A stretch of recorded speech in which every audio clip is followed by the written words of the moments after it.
Yo, baby!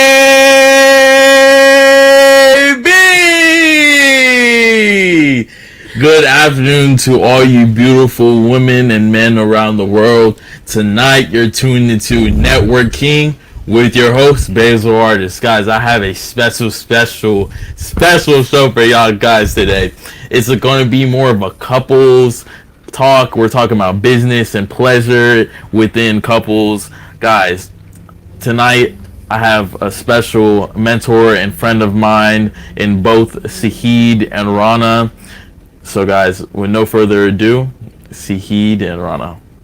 My man, how you doing? Thank you for being here, brother. No, appreciate you for having us, man. It's always a pleasure to come on here, have these great conversations. They're always very enlightening and very enriching. And I hope that both of us are inspiration for couples out there. So this is going to be a great conversation. Yeah, let's do it. So guys, we're going to first start off with how we met. So I'll let Rana and Sahid start. All right. Who's gonna? So I'm the storyteller. So she always has me put under pressure. But so I before, obviously we met in the business that we now run together. Prior to me coming into the business, I was actually in a relationship, and about a 2.5-year relationship. Wasn't the most healthiest. I came into the business and the relationship was kind of going downhill. It was I was kind of started to be pretty disconnected from it.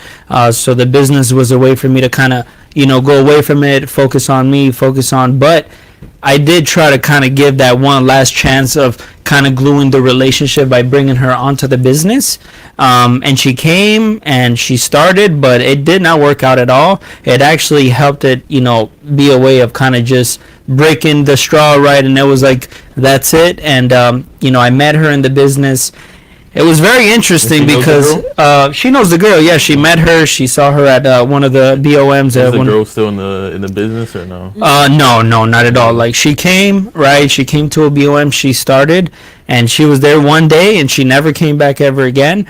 And like I said, the business was kind of a way to just completely filter her out. And then that's when I met it, how we met. But it's very interesting because everybody kind of saw it happening before it even happened, right? I remember when we were doing like vision boards during like Christmas time, and there was a video that was recorded, and me and her were like sitting next to each other doing the vision boards. Like I said, it was just normal, like there was nothing there, but everybody was like, bro, like you guys look so good together, this and that, and it kind of went over our heads. When I broke up with my ex, like in the business, I was about to be on my Dan Bilzerian stuff. So that was kind of my plan around. I'm going to be a playboy. I'm going to go out there, right? Yeah. And then, I'm at an age now where it's like you don't like to waste time anymore. The streets are not it. I'm going to be completely honest. So I was like, I had that early in my 20s. So I was kind of contemplating, right? And I remember, the relationship was over. I remember going to the office and I had a really, really good conversation with Haas. I was like, Coach, this is what happened. This is what's going on. Kind of guide me through it. So he guided me through it. And it's funny because he went through something pretty similar. So I received the coaching and I was like, you know what? I'm going to focus solely on the business, no distractions. And we had a regional event, which is very interesting because next week we're going to another regional event. Same thing, same case last year. And we were not supposed to sit like in the airplane next to each other at all. Our seats were completely arranged in different areas, but there was a whole mix-up. People wanted to sit within each other, and somehow, some way, we end up sitting next to each other. So we get on there, and bro, this flight was at like 5:36 in the morning. We're both tired, barely slept, and our plan was to take a nap the whole trip. So we sit next to each other, and bro, from the moment that we sat next to each other, from the moment that plane got up and the plane went down, we did not stop talking. And I wish somebody, we always talk about it, I wish somebody was recording because it was a full-blown podcast. And that moment, there was something that kind of sparked within us because I've never sat down and related to somebody so well, had so many intimate conversations. For somebody that pretty much sat down and had a conversation with someone that we didn't really know each other that well, but we got really, really intimate. We spoke about a couple of things. She opened up. I was very comfortable, and it was a great conversation, and we kind of hit it off after that. We came back, and like I said, like the relationship was already kind of going downhill. It ended, and then we started hanging out, and obviously she understood I just got out of a relationship, so she was very respectful in terms of that, kind of giving my space, not pushing. There was obviously questions she would ask in terms of like, hey, where you at? Where do you see yourself? And we just started hanging out, man, and it became very natural. It kind of came about, and this is what I saw, because I'm like, okay, she's someone that's very mature. She's not someone that I'm gonna be playing around with. This is not someone I'm gonna play games with. And it was like, okay, do I take this serious or do I not? And if I don't, like, I cannot have no interaction because I gotta focus on my business. And I sat down, man. I remember, she doesn't know this, but I remember sitting down at home one day by myself, bro. In my room, just thinking, okay, I just got out of a relationship. I learned a lot. There was a lot that happened. There was a lot that was going on, absorbing everything. Because normally, when you get out of a relationship, a lot of the times you kind of boil things from the old relationship onto the new one. So I had to really look at myself in my mirror. Am I ready? Am I not? Where am I at? How do I feel? What's going on? But I've been through so much already. I've been through so many relationships. I learned so much. I've been through ups. I've been through downs. And Rana was somebody that I didn't want to give up on. You know what I'm saying? Like, when you meet someone and they have all the qualities, they show you different things that you're like, man, like, you provide so much, you bring so much value. You're someone that I can do something with. So I was like, I can't give that. I can't give up on that. And if I do, it's something that I might regret. So I was like, you know what? I'm 27. No, I'm 26 at the time. Mm-hmm. I'm like, I'm 26 years old. In my early 20s, I messed around. I did the whole Playboy thing. I've always been a man of a relationship, by the way. I've always liked being in a relationship because naturally I'm an adrenaline junkie. So I'm crazy. And when I'm not in a relationship, I do wild stuff. So I like being in a relationship because it calms me down. And I was like, I'm at an age right now. I'm about to build a business. I want to take this business seriously. I get encouraged and advised on how relationship and two people doing it together could be so massive. And she had all the qualities, man, that I was looking for, and also she had all the qualities that my ex didn't have. You know what I mean? So I was like, I can't give that up. You know what? Let's take this slow. We had a lot of intimate conversations. She understood. She was very respectful. That's one thing I admired about her. She was very respectful of the situation. She was very patient, but also drew a line, right? Like, hey, listen, we're not going to mess around here. Like, I know you're in your process, but that doesn't mean you go and mess around and you kind of have me here waiting for something to happen. So she set expectations from the very beginning. And that's what showed me that she was someone that I wasn't going to play around with. Mm-hmm. And that's why I was like, you know what? That Playboy stuff is temporary pleasure, but there's nothing there. Mm-hmm. Right? So I was like, okay, let's do something together. We started going. And mind you, she was running her business prior to me even getting into the company. I told you this today. Yeah. Rana started. Rana became a director in the company her first month. What? Her first month. So this is someone that's like, she already built her business. She learned a lot. She moved all the way from Michigan to Florida, like taking on risk, leaving everything behind. So it's something that I respected a lot about her. And I was like, all right, cool. And then, it was funny because we will always make fun of each other because I was like a trainee associate. She was a director, right? Mm-hmm. And then, man, I started building my business. We were building it individually. And then, in October, when I became a broker, we combined codes and we became a couple in business and we're running the business together. And that's how me and her came about. Damn, I like that story. Rana, is there any alterations that you would make to that? This is why he tells the stories, because he's literally a perfect storyteller. Uh-huh. No, but the whole thing, honestly, I knew since we got on the plane, he was gonna be in my life forever. Whether it was friendship or a real relationship, I already knew he would be there because the conversation we had, I'm like, whoa, I've never had a deep conversation like this with a man before. And even with my relationships in the past, it wasn't like that. It was very sentimental. It was very emotional. We just shared so much, and especially when it comes to two strangers, I don't know him like that. I don't know how he is, but we just hit it off from the beginning. And it's crazy because everyone told us you guys are gonna end up together. One of his best friends, he told him it's crazy to say this because he was in his last relationship, he told him, he's like, you're gonna, like, I see something between you guys. Like, it's like power couple. And then I got that from other people too. I'm like, ew. I'm like, no. I'm like, he has a girlfriend. I'm like, that is disgusting. And the one thing about me is, I respect other men in relationships. The one thing I will never do is ruin another relationship. So that's where, like, the minute I found out, I backed off because I'm like, okay, like, I don't want to be too close because I want to respect the female as well, because obviously you have to always respect another woman, especially because her man works in the business. And that's what's so important with me with the business itself, because when it comes to relationships, a husband, wife, whether your spouse or whoever, people come into the business, they know to respect that person and their spouse, so they know to back off. Even the singles in the company know to respect. So that was a like plus for me. So I'm like, okay, I'm like, respect it, back off, and then, you know, everything happened, and from there we were just hanging out normal, and then our relationship just kept developing, and it just got stronger, and we got closer and closer, and then it turned into a real relationship, and now we're married. Who asked out who? You know, it's so interesting. It just happened, Yeah, bro. it was like natural. It just happened. You know It what I wasn't mean? like, hey, like in school, like, hey, will you go out with me? No, it was like, we're I'll tell you this together. much.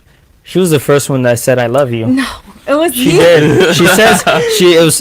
Hey, babes, you gotta be honest Okay, here. so look, okay, so you know what? I'm gonna be honest.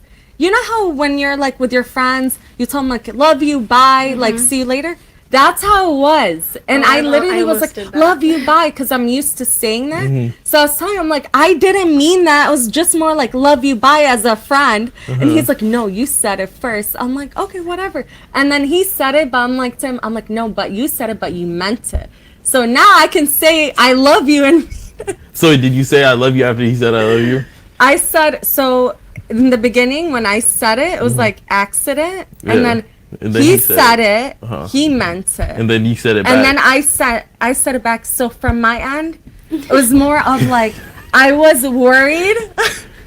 No, listen, I'm like, what if I tell him I love him and he doesn't love me back? And I would look like a crazy person. I can't wait till we get back to our story of that. That's the craziest. So I'm like, let me just not say it and hold off and just wait till he says something. Then I could be like, I love you too. I love you so much. You were waiting on it. I was just waiting, so I know, like, okay, this is the real deal. So I don't look like a crazy person. Why do girls wait for the guy? I think it's No. pride, bro. Yeah. I think it's pride. Yeah. What is it? Y'all don't want the guy to have the one up or something? No, it's not one up. Are you I think. scared that he's not gonna say I love you back? Yeah. Yeah, that's I want to know the. you feel Yes. the Push your same. mic a little bit. It's heartbreaking. Yeah. Be saying that to you and you not feel the same. Because I also said it to him so many times and had to hold myself back. No, literally. Because I It's wanted like, to oh, hear you're him on say it. Yeah. Yep, I you're can like, hear oh, you. crap. But I knew I did. I say that? Like, I knew I did, but... I'm curious. I want to ask you girls this. I want to get your intake on this. What is it about a man that makes you say that word, like I love you? Because I love you holds a lot of weight. Yeah. You know what I mean? Especially for women. You guys are very emotional creatures. Right. What are some actions or what is it about a man that you're like, you know what, man, I really love this guy. I love him. I think that for me, like, you really have to have an impact on me. And for me, like, Basil has had a very large impact on my life and the way that I see men and, like, what a man should be. Like, he gave that whole word a new definition for me. And so in that sense, like, I have fallen in love with him and the man he is. And, yeah, I mean, that summarizes it all for me. I think for me is like, so I've always gone through life in general being this like dominant, like independent woman, and I always thought in my mind, I don't need a man, and if a man comes in my life, he better like be above me. But I never had that, so I'm like, okay, you know, men or whatever, I don't need a man. But him coming into my life, he put me in a position where I could be more feminine, I could be more submissive. And I think that's what I was looking for. But the men in the past, they weren't like that. They didn't step up like he does. So for me, it was more like the protection, the provider, the, you know, the safety. And I think for me it's just, being more feminine, and I'm like, okay, this is the one. He's the one. I'm like, and then I felt it from the beginning, the way we communicate. That was like, for me, I think that was the cherry on top. I'm like, okay, I can communicate with him. I like how he processes things. We're both on a mature level, so I know I could be like with him for the rest of my life and not have issues. So that was it. That's why I always say that weak men create masculine women. Yeah. Oh, that's so and strong men create feminine women. 100%. 100%. Because I agree with Rana on that. I've never been like a submissive kind of girl before, but it's like, to him, he knows. Like, All it's day. like, whatever you want. Literally, Like, all day. That's why men need to take more accountability. Yeah. You know what I mean? And I think the world and what everything that's going on, it's not helping these weak men, unfortunately, right? So that's where we have to come in, step up to the plate, and show. But yeah, I think it's very important. And one thing too that was a big plus for me and her was honesty from the very beginning. Like, I didn't sugarcoat anything. I didn't beat around the bush. I came full force. This is what I am. This is who I am. This is what I bring. And she did the same thing. And she is very, like, alpha woman. And not to put myself on a stool, but obviously there is things about me that obviously bring her down to be a little bit more feminine. And I think it's a good balance. And I'm going to mention this, and I want to get your take on this, and we're going to take this, in a certain direction, and we're going to be vulnerable as men. I think it's important because we had this conversation earlier, and I said that, and I told her this, and it's very rare that a very masculine alpha male tells their girl this, but I told her that one thing that I've always liked about Rana is that she inflicts a certain level of fear into me, and I think men need that. And I say that because us men, when we feel like we got the edge, that's when we start doing things and we feel like we can get away with it. So there's the one thing that I always liked about her is that she made me feel a little scared in terms of, man, if I do her wrong or if I lied to her. And because, bro, when it comes to her, she will pick up a lie like I can't, bro, it's insane. You know what I mean? So I feel like I walk with a lot of cautious, and for men, you need that. You need that because when men don't have that, that's when they do things they're not supposed to do, and they're like, oh, I could get away with it. She's going to let me go by. So there's a level of fear that a man needs to kind of feel with his woman. And a lot of men won't tell you that because they're that's vulnerability. And a lot of men are weak in that sense. I have to agree with you on that. I'm in a position where I'm okay with saying that. Yeah, because for me, my fear is disappointing her. Like, not being able to do something for her that maybe she wants something, or me just being lazy, and it's not a good look for her. She got with me because I was this type of man, and she wants me to continue to be that type of man. If I disappoint her, it's also a fear of losing her. That's powerful because I tell her one of my biggest enemies, because we're reading the book of the month last month, choose your enemies wisely, understanding what your enemies are. I've come to realize that one of my enemies is not fulfilling the potential that she sees in me. Because she got with me because of the potential. She sees, listen, I see so much potential in you. I see that you could accomplish so many big things. So for me, there's a lot of pressure on coming through. And that goes to show you how big of a man you are to come through for the woman that's choosing to be with you and sees the potential in you. And a lot of men fold under that pressure. You know what I mean? So for us, I feel like that's the case for you as well. Like, hey, she sees so much potential. Because I think a lot of us men, we feel like, because us men, another vulnerable point, right? Women choose who they want to be with. Men get with who they can get with. You know what I'm saying? Like 100%. And I think it's also the type of level of woman that you get with. Because when a woman knows what they can bring to the table, they're very selective of the men they choose to spend the rest of their life with. Us men, we can get whatever woman, but then what kind of level of a woman are you going to get? Because if you go, to Wynwood or South Beach, Miami Beach, you can get whatever woman you want to get, but guess what? That level and that value she's going to bring to the table is not the value that you want. So women, I believe that they can be selective as well, and they should be selective. Because at the end of the day, man, when you make the decision to spend the rest of your life with someone, you have to be selective, well, whether it's the male or the female. And a lot of men will disagree with that. You know, But those because are usually the bums, the guys that don't want to put the work in, Mm-hmm. the guys that just want stuff to happen for them. I agree, because it requires work. You know what I mean? I think men that are like, oh no, I could choose whatever woman. It's because they fear work, the work that comes with that. Because if you want a high value woman that's gonna bring a lot of value to the table, you got to be the best version of yourself. Because a relationship is an exchange of value. I bring value, and she brings value. And depending on that exchange of value is how you determine whether you're going to work out or not. So I bring value because we're talking about business, relationship, how they go hand in hand. And it's an exchange of value. Anything in life is exchange of value. You know what I mean? For example, you bring value to us, we bring value to you. And that's why we like spending time with each other. And when you get older and when you're around the certain environment that we're around, we become way more selective with the people that we're around, with the people that we bring into our life, with the conversations that we have, because you start tracking your time differently. You're like, man, I'm going to go and hang out and sit with someone that's not going to give me any value. That's the waste of time. I could be somewhere else hanging out with Basil and Kate where we're talking, we're self-developing, we're picking each other's brains, we're, growing, with each other. So everything in life is exchange of value. What can I bring to the table and what you could bring to the table? 100%. I like that. Steve, can we get into this super chat right? Yeah. Shout out to the network. Shout out Networking. We love it. We love it over here. Thank you so much, DeFritzo. DeFritzo is a huge supporter of ours. Yeah. Guys, by the way, I see DeFritzo is a member. Guys, if you want to become a member, we have multiple different tiers. To see the tiers, you go to our channel. There's the join button next to the subscribe button. Hit that. It shows all the tiers that we do have.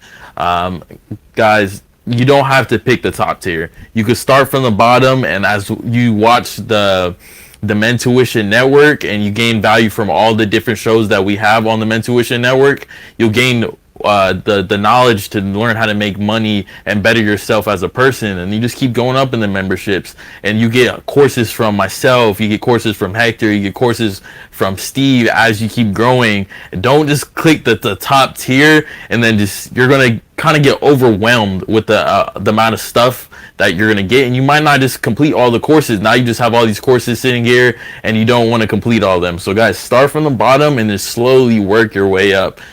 Again, to become a member, go to our channel, click join. It's next to the subscribe button, and you can see all the tiers. So now let's get into it, like our story, how we met. Who said I love you first? It was her, but she's gonna say it was me. It was definitely her though.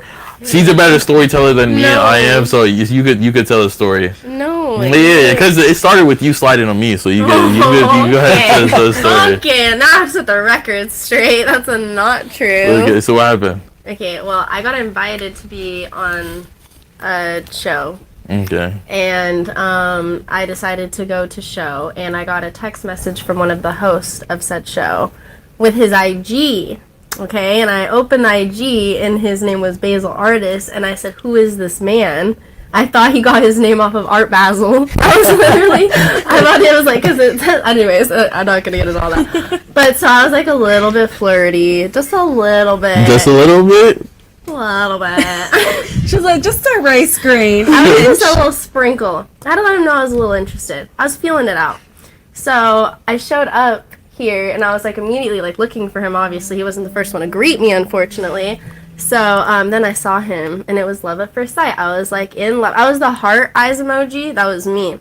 So then I was like trying to talk to him a little bit more while he was like trying to get the show ready. So I was super talkative, and he told me I was going to be a problem, basically. Yeah, I did. I was like, oh, let me shut up now. Yeah. So I stopped talking. And I had a friend with me who I brought on the podcast with me that day. It didn't help her at all. Didn't help her kiss. And she was just, being herself. I didn't know her very well. Some of the things she was saying I didn't necessarily agree with and align with. And I was making sure that Basil knew that because I was interested in him and I didn't want him to put me into that group and just like assume who I was without getting to know me. Because some of the things would probably he not have spoken to me, I don't think, or found me to be someone he would want to get to know more. So I was like, I don't agree with this, like, not me, not same kind of thing. And then after the show, we talked a little bit, and then I went on the show the next day, and then he told me I was his girl, and I was like, period, yes. we are done. Put the ring on my finger. I'm still waiting on that one, but It's a lot of pressure, my brother. Right. Wow. no, I'm just kidding. But yeah, I mean, there's been, you know, some ups and downs and different things. But I think through it all, like, I have always just been very about him.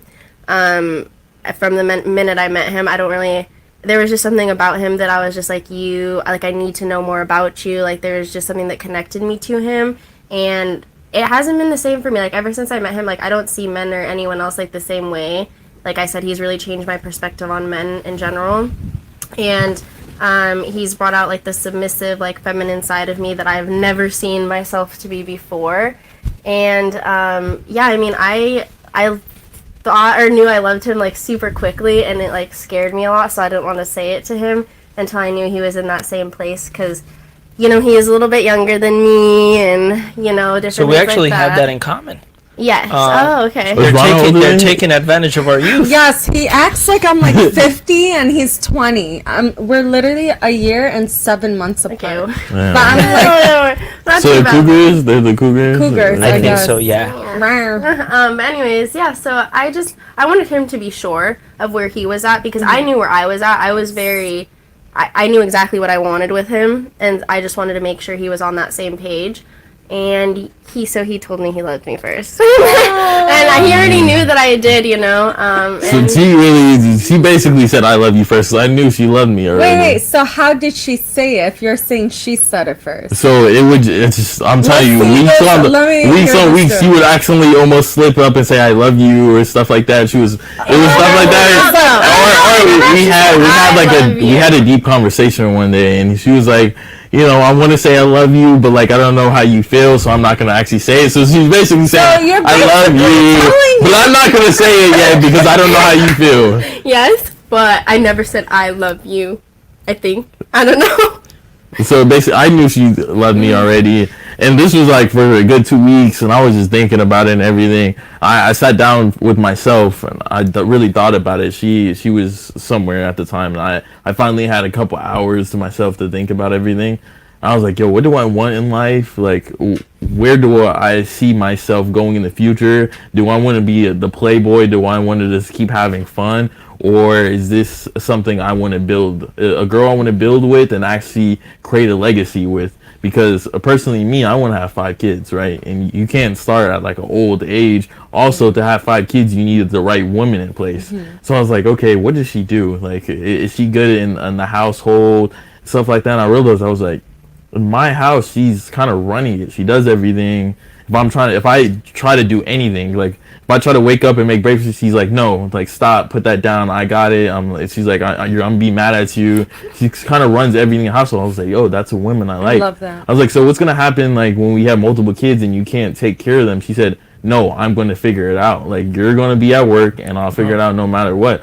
Obviously, we have multiple kids. I'll hire a nanny. She's like, There's gonna but be we don't nannies need it. involved. Of course, but she was like, yeah, that I'll still be there with the nanny. She Yes. wants to be very involved of with, course. with our kids. I was like, damn, that's a woman that, like, I want. She doesn't want to leave the kids with the nanny and we go fuck off in Paris or something. She's like, no, I'll be with the kids, and then there's a nanny as my support, right? And that to me, I was like, damn, I really want to make this girl happy now.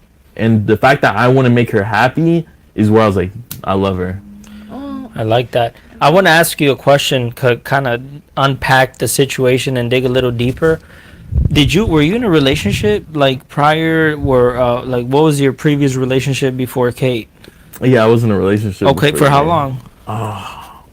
6 months. 6 months, and then before that, like, what's your longest relationship? It was that one. It was that one. But I say 6 months. Me and the girl weren't actually dating for 6 months. It was like more like 2. Like, when I really asked the girl out, because in the relationship prior to Kate, I seen a lot of red flags, a lot of toxic traits that it didn't make sense to me. And I'm like, so I'm not gonna ask you out. Like, this is not something like I'm so sure on. And what really sparked it, I did something that I shouldn't have done in the relationship, and then she was like very mad, and to just keep her like cool at the time. I just wanted to be comfortable. I was like, cool, I'll just ask her out type thing, just so I could get the power in a sense. But I didn't really want to be with her, you know, like I didn't want to be in that relationship. So that my ex, it was very toxic. So Kate was the complete opposite. It was never, we haven't had like toxic moments. It's all like positive vibes, everything. Like the only thing that I would say Kate and myself do need to work on is maybe our communication with each other.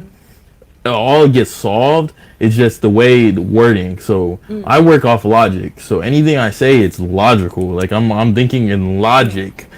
Hers is emotions. She's only speaking in emotions. So when I'm speaking in logic, she's like, no, that's not how it is. Like, I can't believe you're saying that. And now I had to realize, okay, I need to think in an emotional way. Like, yes, it might not be the most logical thing, but this is how she feels inside. It doesn't matter if that's right or wrong. She feels this way, so I need to understand why she feels this way. And then break it down and hear her out. Because sometimes she doesn't really want me to say the solution. She just wants me like to listen to her, and that's what I have had to realize. Yeah, so I want to play kind of devil's advocate for a little bit, because this is my thing. I grew up being told by my grandfather, hey, your early 20s, enjoy yourself, go out, get it out of your system, because when the right one comes, you want to make sure you respect her and you're with her, only with her. Have you had a period of time where you're kind of the playboy going out there, you know, messing around and kind of testing the waters everywhere, or no? Yeah, definitely. 100%, okay 100%. So you kind of see that you've kind of met different girls and personalities. So what was it about Kate that you're like, I want to be with her, I want to be loyal, I want to be respectful, and I want to stick it out? The way she interacts with people, the way she represents me. When we're out in public, she doesn't, first of all, whatever she wears, she's like, is this okay? Can I wear this? If it looks bad to her, she's instantly like, no, like this doesn't look, this looks too promiscuous. She picks that out by herself.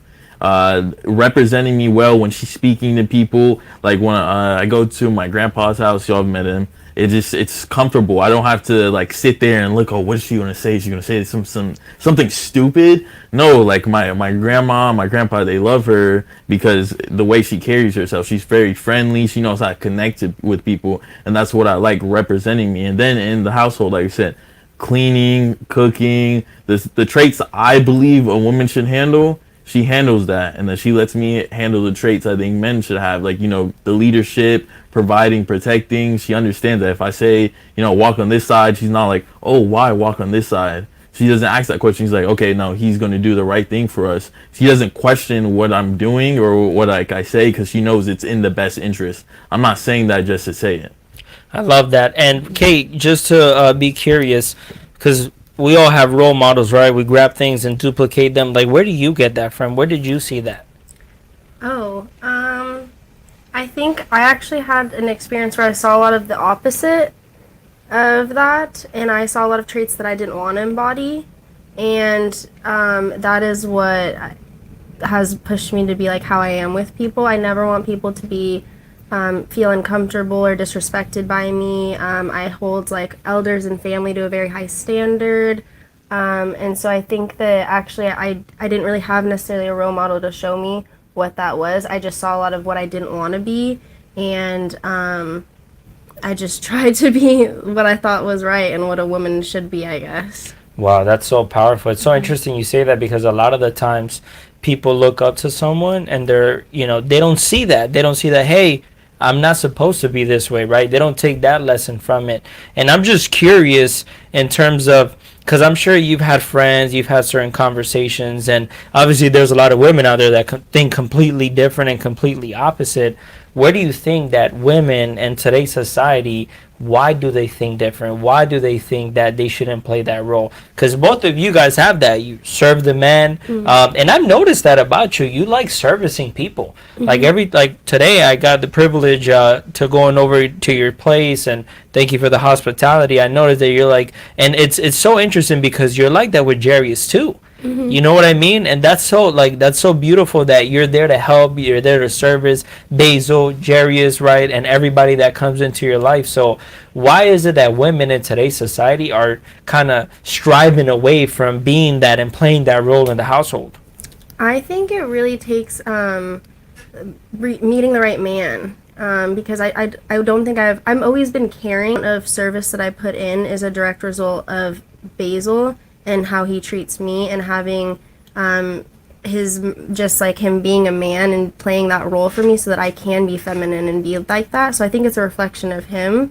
But how I show like my love for him too is the fact that like I know that like taking care of his friends and making sure that Jarius, his brother, is taken care of, like that's a way that I can show him that I love him, and I know that he, you know, he doesn't expect that from me, but I know he appreciates that. So I do what I can to make sure that he's happy and everything that he could like want taken care of, whether that's, you know, the people who are extended of him are taken care of. Like that's how I show my love. So I think that I just don't think that women have maybe had the right man in their life.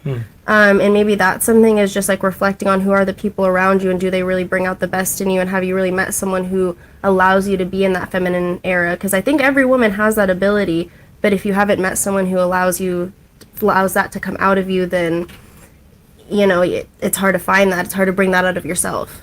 I think that's very, very true. That's where we come into place, is that men need to take more accountability for who they are, work on themselves before they can expect anything from women. What about you, Basil? What do you think about that? Like, why do you think women in today's society are striving away from being that role, and that the role that you guys play? To be honest, she nailed it with everything in regards to that. It starts with the man. If the man's not the provider, the leader in the relationship, the woman can't come out of that and become more feminine, more of a server to her man, to the family, just being more of a woman in general. So it starts off with the man, and then the woman changes. But for me, I would say, yeah, it has to be the man, because I've been like this with you only. I have never been like this with any other man. They've been very more feminine, and I felt like I was more of a man and the provider, which is crazy. But I think for me, he just brings out more of the feminine side, and I just love serving him, because that's just how I show my love language. So I think it's just one of, pretty much. Yeah, really like identifying love languages is very right. important, and that's something that gets overlooked. Yeah. You got to understand, okay, what kind of love language does she like to receive, and what kind of love language I like to receive. And it's very interesting, because my family has praised her so much because they see how she serves me, and that's something they haven't seen in my previous relationships. And the thing is too is that moms and grandmas, because you know I'm fortunate to have both of them in my life. They obviously want me to have a woman that's going to provide the same amount of service that they provided to me. 100%. Because I'm going to be honest, I'm a mama's boy and I'm a grandma's boy. You know what I mean? And I come from a culture, from an upbringing where my grandma's never worked a job, right? Like a clock in, clock out in her life.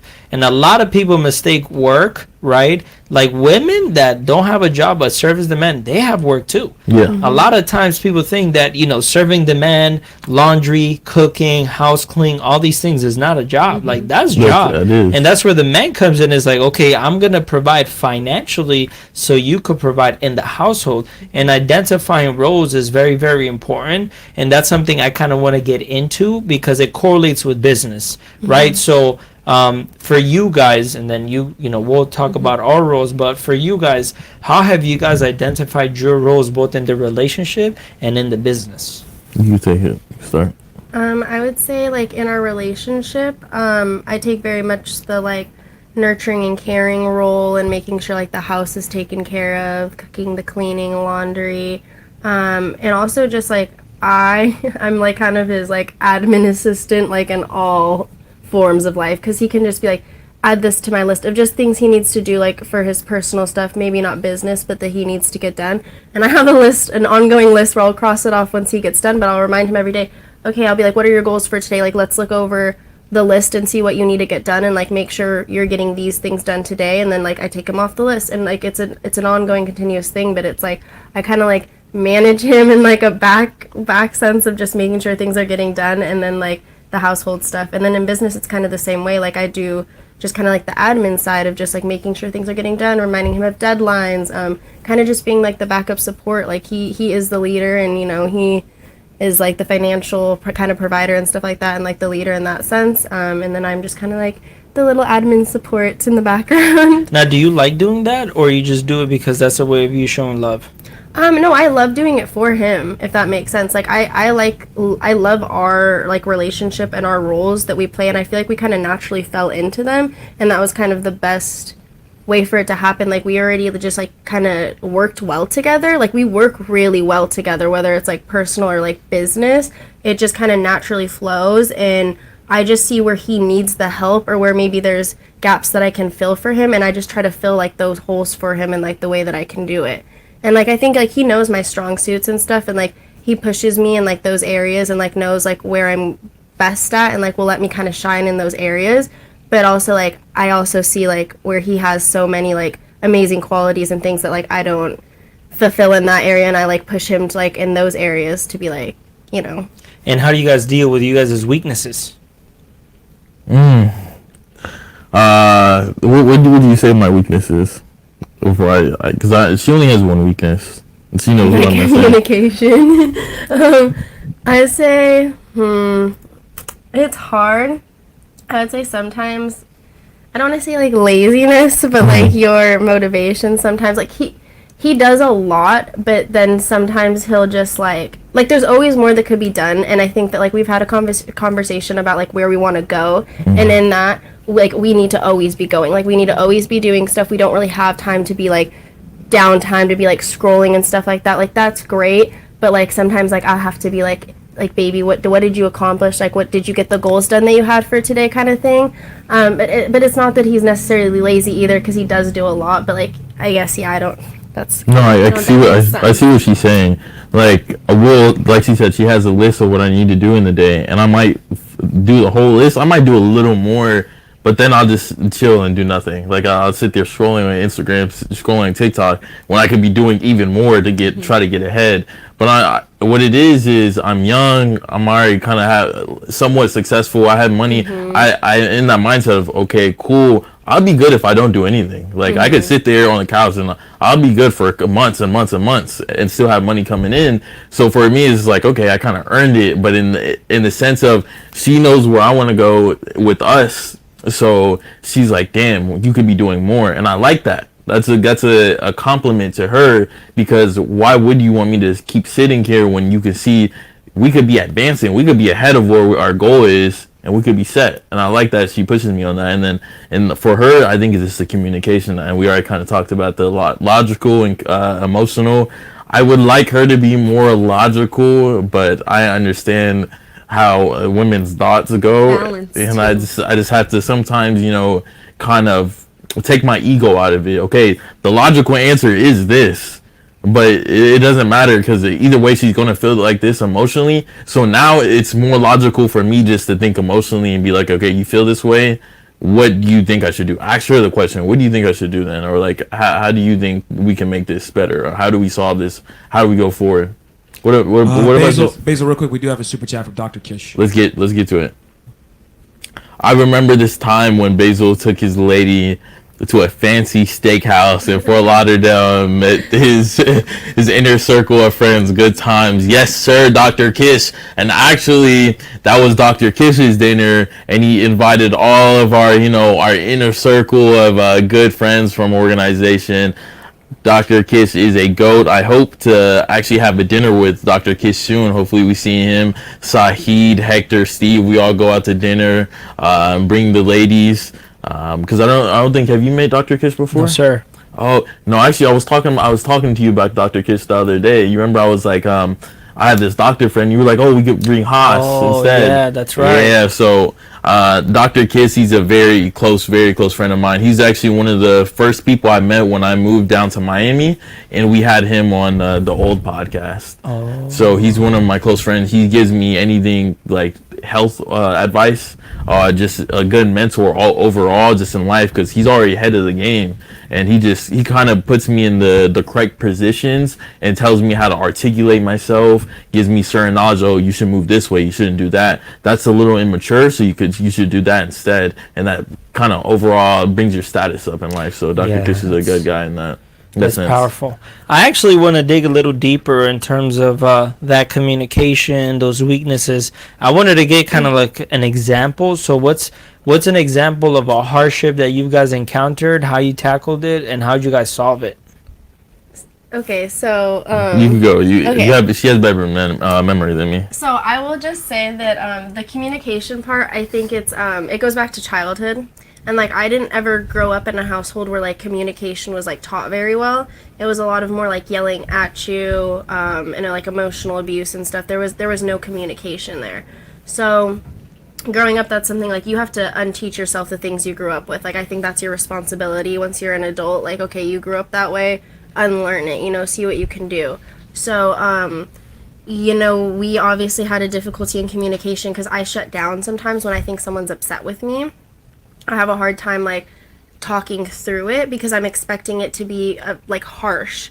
And, like, I'm expecting the emotional abuse. I'm expecting the yelling. I'm not expecting a conversation where we can just talk.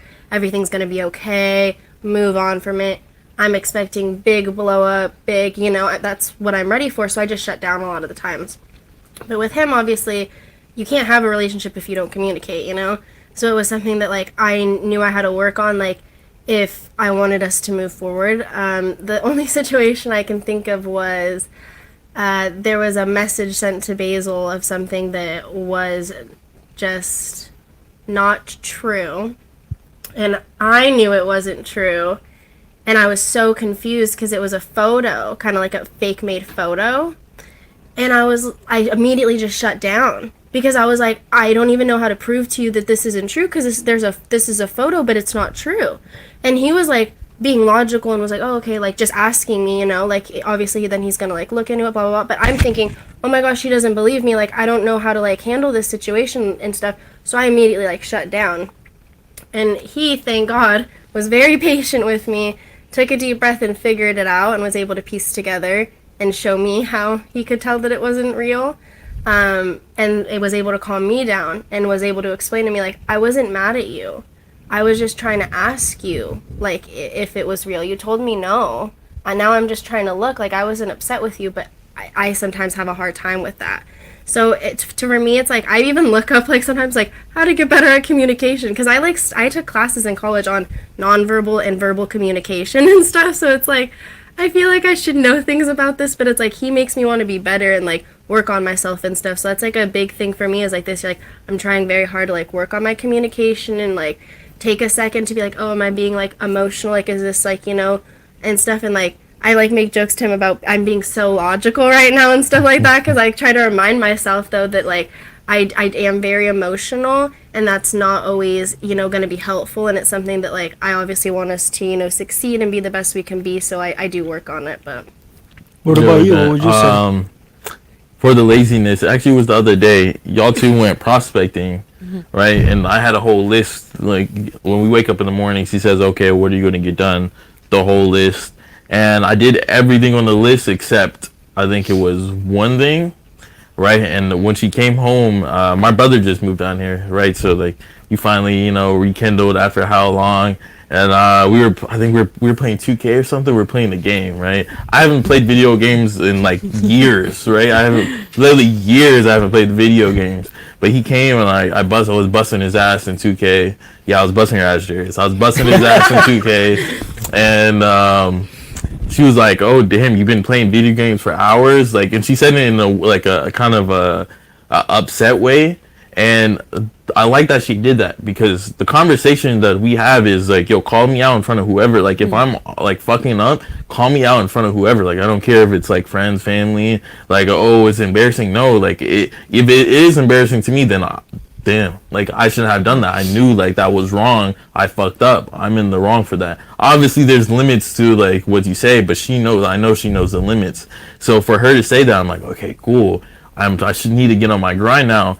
I didn't go to sleep that day until like 5:30 a.m. because I knew I needed to get stuff done, and I did extra stuff that day. I did what I needed to do, and then even more, just to get ahead for the next day, or so I didn't have to do it the next day. Wow. Okay. Guess it's our turn. Yeah, well, so I love that. I want to hear from y'all. Before we get into that, I want to recommend a book for you. I think you'll really enjoy it. Emotional Intelligence. Yeah, I'll have to take a picture or something. You're Show me the gonna link. love it. Okay. Yeah, no, Because definitely. I had to read it, and I'm like, Communication, or is it emotional versus like logic? everything. Oh, okay. It's everything. Oh, beautiful. I In love it. general, like communication, stress is in like part of it. It's like everything. It just goes through everything. All I have to say is read through it, because the book actually makes you take a test. Oh. By this test, it tells you what chapters to read based on you. But don't do that. Because when I did it, it told me to read 3 chapters out of the whole book. I didn't buy the book for 3 chapters. Yeah. So read the whole thing, because you never know when you'll need a certain chapter in your life. So I recommend that book for sure. you. Of course. Okay, so how do we... I always... Well, first, what are your weaknesses? Great in your question. Yeah. relationship? So weaknesses in the relationship, we have certain vices and tendencies that we both have in common. So when I have them, she kind of tailors to it. When she Yes. has them, I kind of tailor to them. So now, and I always correlate things to the business. It's just why? Because the self-development, the self-growth that we have in our relationship, it also stems from the business. The books that we're reading, for example, you know where that emotional intelligence book came from? A recommendation from who? Naveen. Right? So that's why I always say mentors are so important, because they're going through the process, they're learning things. And a lot of the times when you read a book, right, everybody may read the same book, but they're going to take away things differently, or they may understand the message a bit different. So when they pour that into you, you see a difference. So the business helps so much, because it's like we're both having the same like recreation process. We're both learning the same. We've received trainings on, for example, we've covered non-negotiables. Right? So there were things about me and her that when, we started living together, there were things I didn't like, right? So when we learned about these non-negotiables, it completely eliminated certain things that we were, going through. And I'll give you an example. Like, I'm OCD. I have like severe OCD. Like, my closet is like color coded. The hangers have to be a certain way. So everything, right? So her, when she moved in and she started moving her stuff in, there's certain ways I like things, and I'm like, hey, you gotta have it like this. Hey, you gotta have it like that. The hangers, when you take the clothes out, put it over here. Boom, boom, boom. Right? When we did the non-negotiables, that wasn't part of my non-negotiable. So guess what? When I went to the closet and I saw it like in a certain way that I didn't like, I just fixed it. I don't even mention it to her. Why? Because it's part of a non-negotiable, right? It's not like part of it, so there's no reason to fight.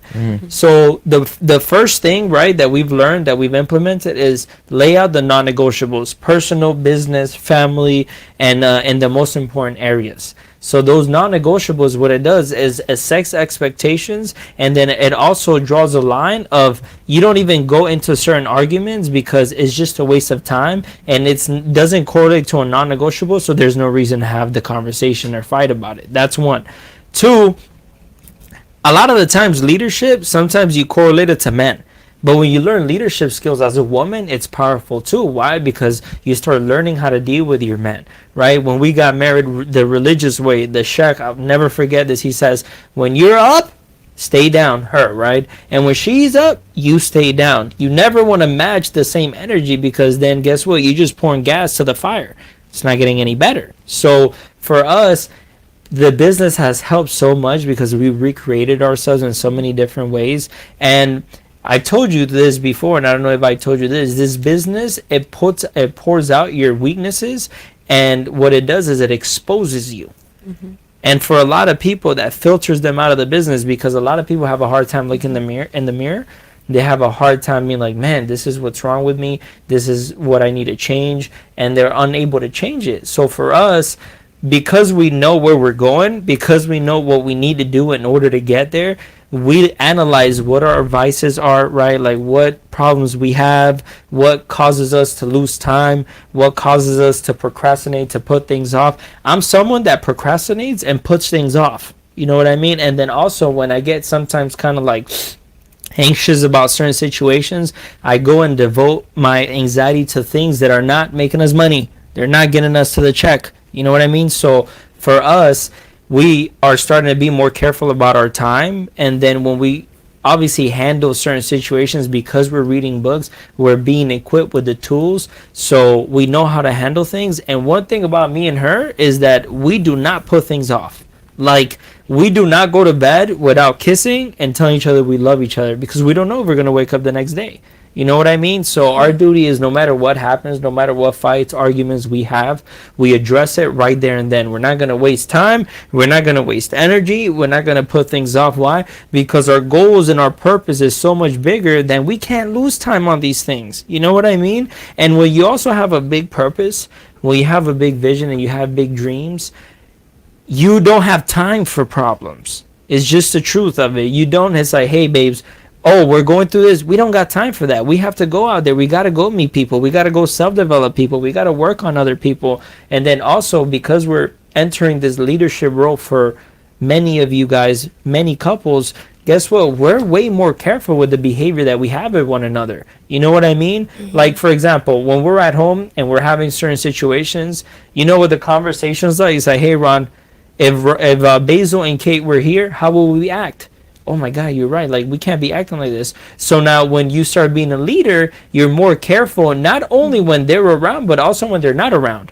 You know what I mean? And you know what that is? That's integrity. You do things when no one's looking. So that's the behavior that we have. And it all stems from the business. That's why a lot of people, they grow up, right? Just like the dad goes to work, the woman goes to work, you come home at night and you sob about how horrible your day is, and you talk about it, and then you eat dinner all upset, and then you go to sleep, you do the same thing over again. But guess what? When you're running a business together, when you're self-developing, when you're reading the books, when you're learning certain skills, where you're laying out your non-negotiables, where you're holding each other accountable, that's a big one. So you have that with Kate. She holds you accountable. That's very important. And this is something that a lot of times where you're in a relationship and you have a healthy relationship and you don't want to cause problems, you don't hold each other accountable. That was a problem between me and her, right? Because we want to keep things on a healthy note, we don't want to hold each other accountable. And we're like, no. We looked at our previous year. We saw where our flaws are. We saw our vices. We saw where we were going wrong.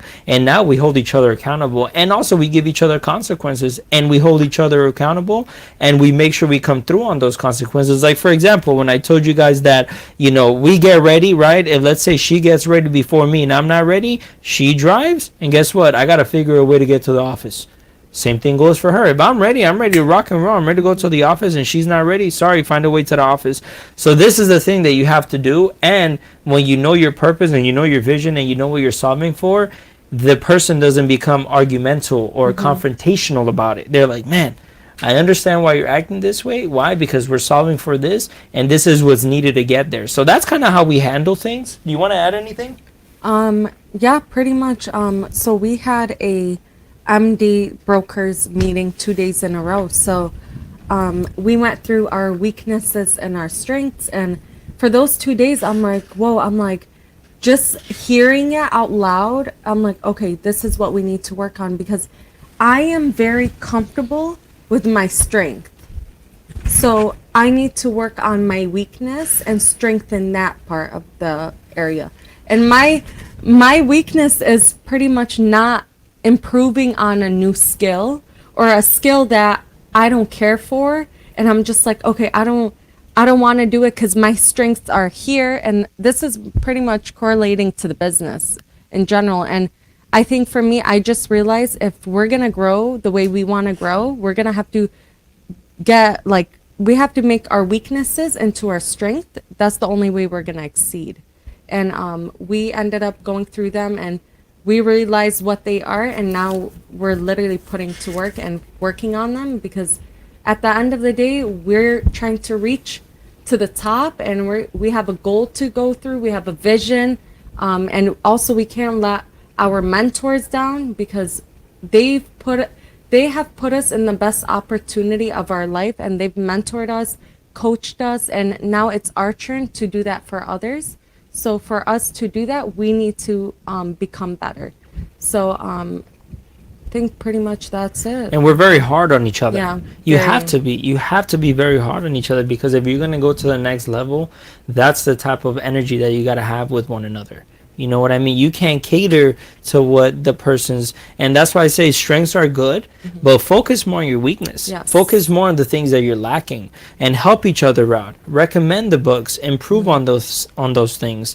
Because if we just focus on our strengths, we're never going to get better. We're just going to be complacent. We're just going to be comfortable. Your strengths, guess what? You're supposed to do that. That's why I chose you. You know what I mean? I chose you for your strengths. Let's focus on your weaknesses. You know what I mean? Oh, you gotta service me. You gotta cook breakfast for me. You have to do this. That's what you're supposed to do.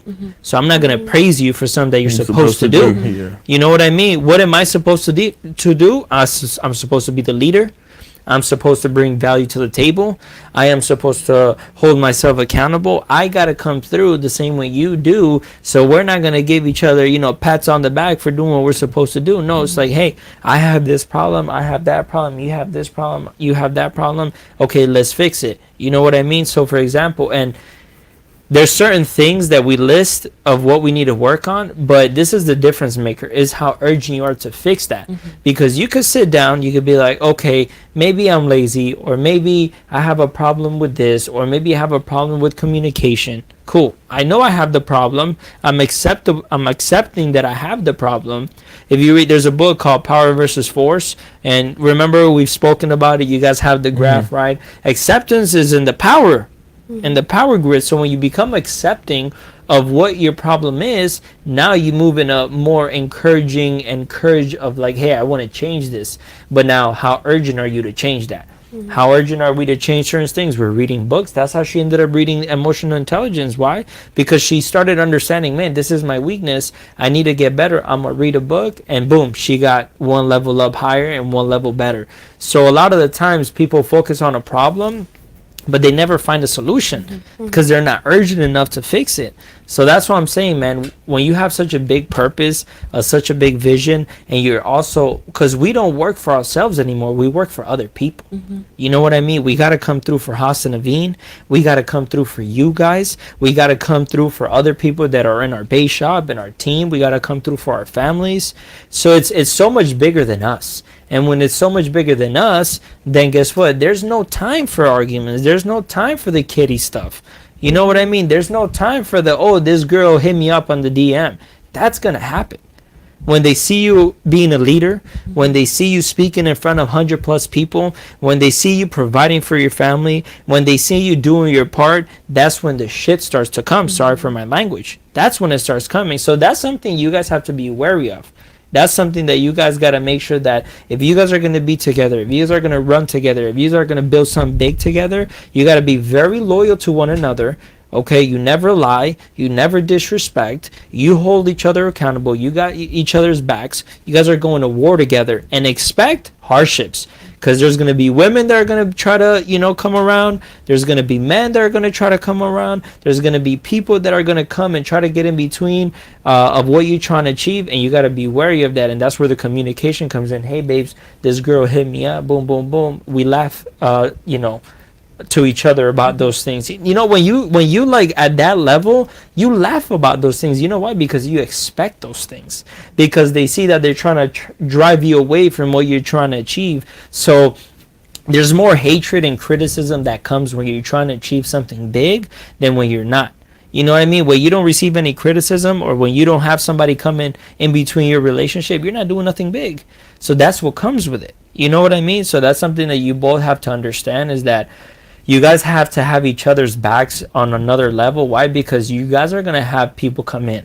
You guys are going to have other couples come in that start having problems in their personal life, and they want to bring that into the business, and they want to pour that into you guys. We don't got time for that. We're going to work with the people that want to make something out of themselves. We're going to work with the people that respect us, That's why, man, morals and values are so important. That's why when you guys go in, we have a really big posted morals and values. Go through it. The respect that you have for other people, the respect that you have for each other, right? Like, for example, Basil, if Kate has to stay at the office and work till late 11, 12 at night, and I'm there but Rana is not, you could trust me with her. That's morals and values. You know what I mean? So that's what we create. That's the environment that you could create. Like, I know, my brother, that I could leave Rana in a room with you and I would not have a problem. Why? Because there's morals and values there. And that's something that needs to be set from the very beginning. And that's how you're going to be able to either eliminate or kind of kick out the people that are, and people that come into the business that don't align with that, they weed themselves out, like, eventually. You know what I mean? Eventually they go out. Why? Because they start feeling very uncomfortable. Oh my God, this person has high standards. Oh my God, this person respects his girl to another level, because there's no tolerance. We don't tolerate that, bro. If I ever see someone disrespect Kate, they're out. It's a big problem. You know what I mean? And that's what you gotta have. Same thing with you, Kate. If I ever see a girl trying to disrespect, I'm gonna put her in our place. If I see Basil ever getting out of line, I'm gonna hold him accountable. That's my duty to you, because there's no favoritism. There's right and there's wrong. If I see Basil doing wrong, I'm going to hold him accountable. I see you doing wrong, I'm going to hold you accountable. And that's the type of people you got to align yourself with if you're going to go to the next level. Yes. I like that. That's very powerful, brother. And talking about that, I know you have a book. It has a lot of questions. It has good questions.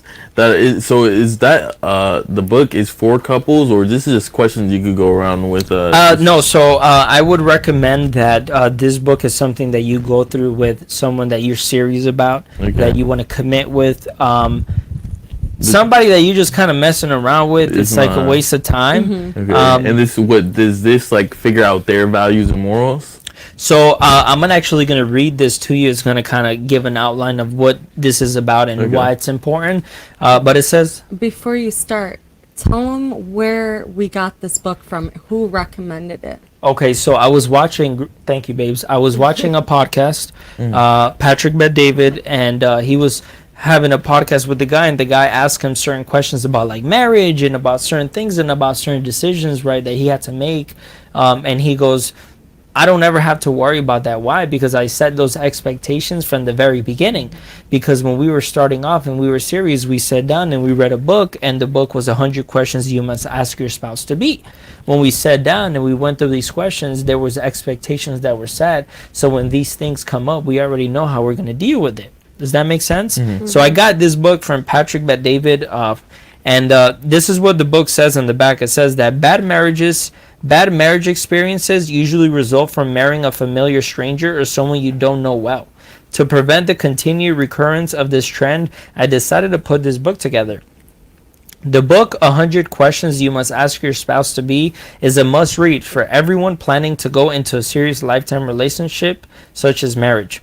Also, if you are currently dating or in courtship, then this is a guide for you to know what to discuss in that courtship, and be sure you are asking all the right questions you should have asked in courtship before marriage.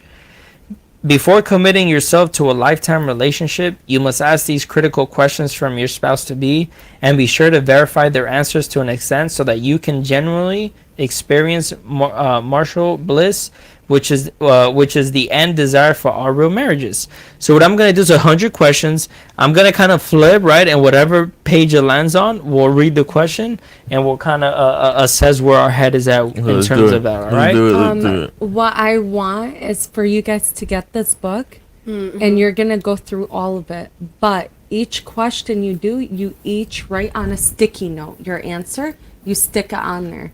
So when, let's say, hardships come, you go back to them and be like, hey, do you remember what you said in here? This is your response. This is what we're going to follow through with. Because then that stops you guys from getting in a worse position, because it'll bring back what you guys wrote. So me and him, we're going to start that because I wanted to, but we haven't gotten to that point. What, the sticky note part? We ask the questions, we have conversations, but the sticky notes is kind of like, you know. What happens if somebody changes their mind? in the future? 'Cause- Oh, so this is the thing. That's a great question. That's a good question. So let's say you get to that point, you do. Be like, okay, no problem. Write a new sticky note, change it. Okay. Because I think for me, it's important to keep it updated because it's a good reminder at the end of the day. So at the end of the day, you're not sitting here and like, oh no, I never said that, but it's on there because you physically wrote it. Okay. So, and then obviously from each side, you have to respect what your partner puts down no matter what. Yeah, because obviously you evolve as human beings. As you mature, as you grow, you kind of have different perspectives on life. Certain situations that happen kind of change your perspective on it. But what I would say too is that you can't change it when the problem happens. You know what I mean? All right, let's get to it. You ready? Yes. All let's right. get It's it. gonna be fun. Okay. It says right here, do you plan to further your education anytime soon? Education is in college education or education in. So it says it's essential to ask this question because I know of some people that will decide to get married and continue to further their education. I also know of some that the reverse is the case. You want to be the kind that sees your partner live their dreams to finish up all their educational at the early stage of the marriage. You must not allow this to be a source of discord and fights after the wedding. So college. So college. College, no, I don't see myself going to college. Okay. But if we're outside of college, education in general, 100%. Yes. I want to learn Spanish, obviously. Right now, I have to take a test for and get my license for insurance, and that's going to just keep continuing on. I just want to keep adding things to, my portfolio. So yes, I'll keep 100% learning new things. Still, I become my best version. Nice. So I guess we'll tailor it to that, like in terms of college specifically, because obviously Okay, what college we do, specifically, yeah, education no. and learning is all we Yeah. do. But in Yes. terms of like college, Right. I don't think so. I could always go and get my master's degree if I wanted to, since I have my bachelor's. But that for me is kind of like a fallback. If all else fails, I know I could do that and I have the connections, but it's not something I really see myself doing. And I don't think it's anything I'm going to pursue anytime soon. To me, college is a scam. I don't believe in it because you can do everything without going to school. You can build a business without a degree. And I've seen it through, like, I've seen my friends go through it. 4 years later, they're making less. And then I'm at a point where I'm about to be making way, way more than them. So you don't really need a college degree to get to a certain point. I think the only thing I would say is maybe doctor, yeah, lawyer. Yeah. something big, because Yeah. I would not trust you if you're working on me. And yeah, you didn't go to school Surgery, for that. like diagnosing me, whatever the case is. Even though I don't go to the doctors, but Hey. I would not trust a doctor if they didn't go to college. Shit, those doctors in Mexico were good, bro. Yes, Shit, unless they're a true. doctor in Cancun, hey, shit. That's They- true. they got Or the good Colombia. stuff. Yeah, I was gonna say, or Yes, some good Cartagena or doctors, too. something like that. Maybe yeah. we'll let that slide. Yeah, That's why he's learning Spanish. but other than that, college, no. What about yourself, C? I will not be going back to college or university anytime soon. That's my answer. All right. Let's go. Next question. Oh wow, interesting. Here we go. Says, are you still in touch with your ex, or are they still in touch with you? Oh, that's an easy one. No. Okay. No.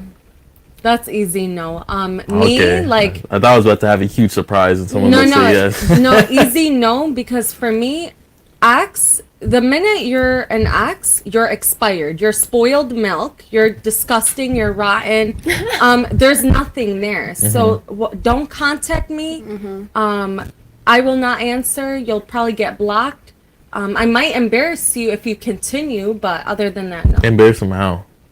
Just put them out there. Like, embarrass them. I'm going to post it, screenshot the receipts Be like, this person's obsessed.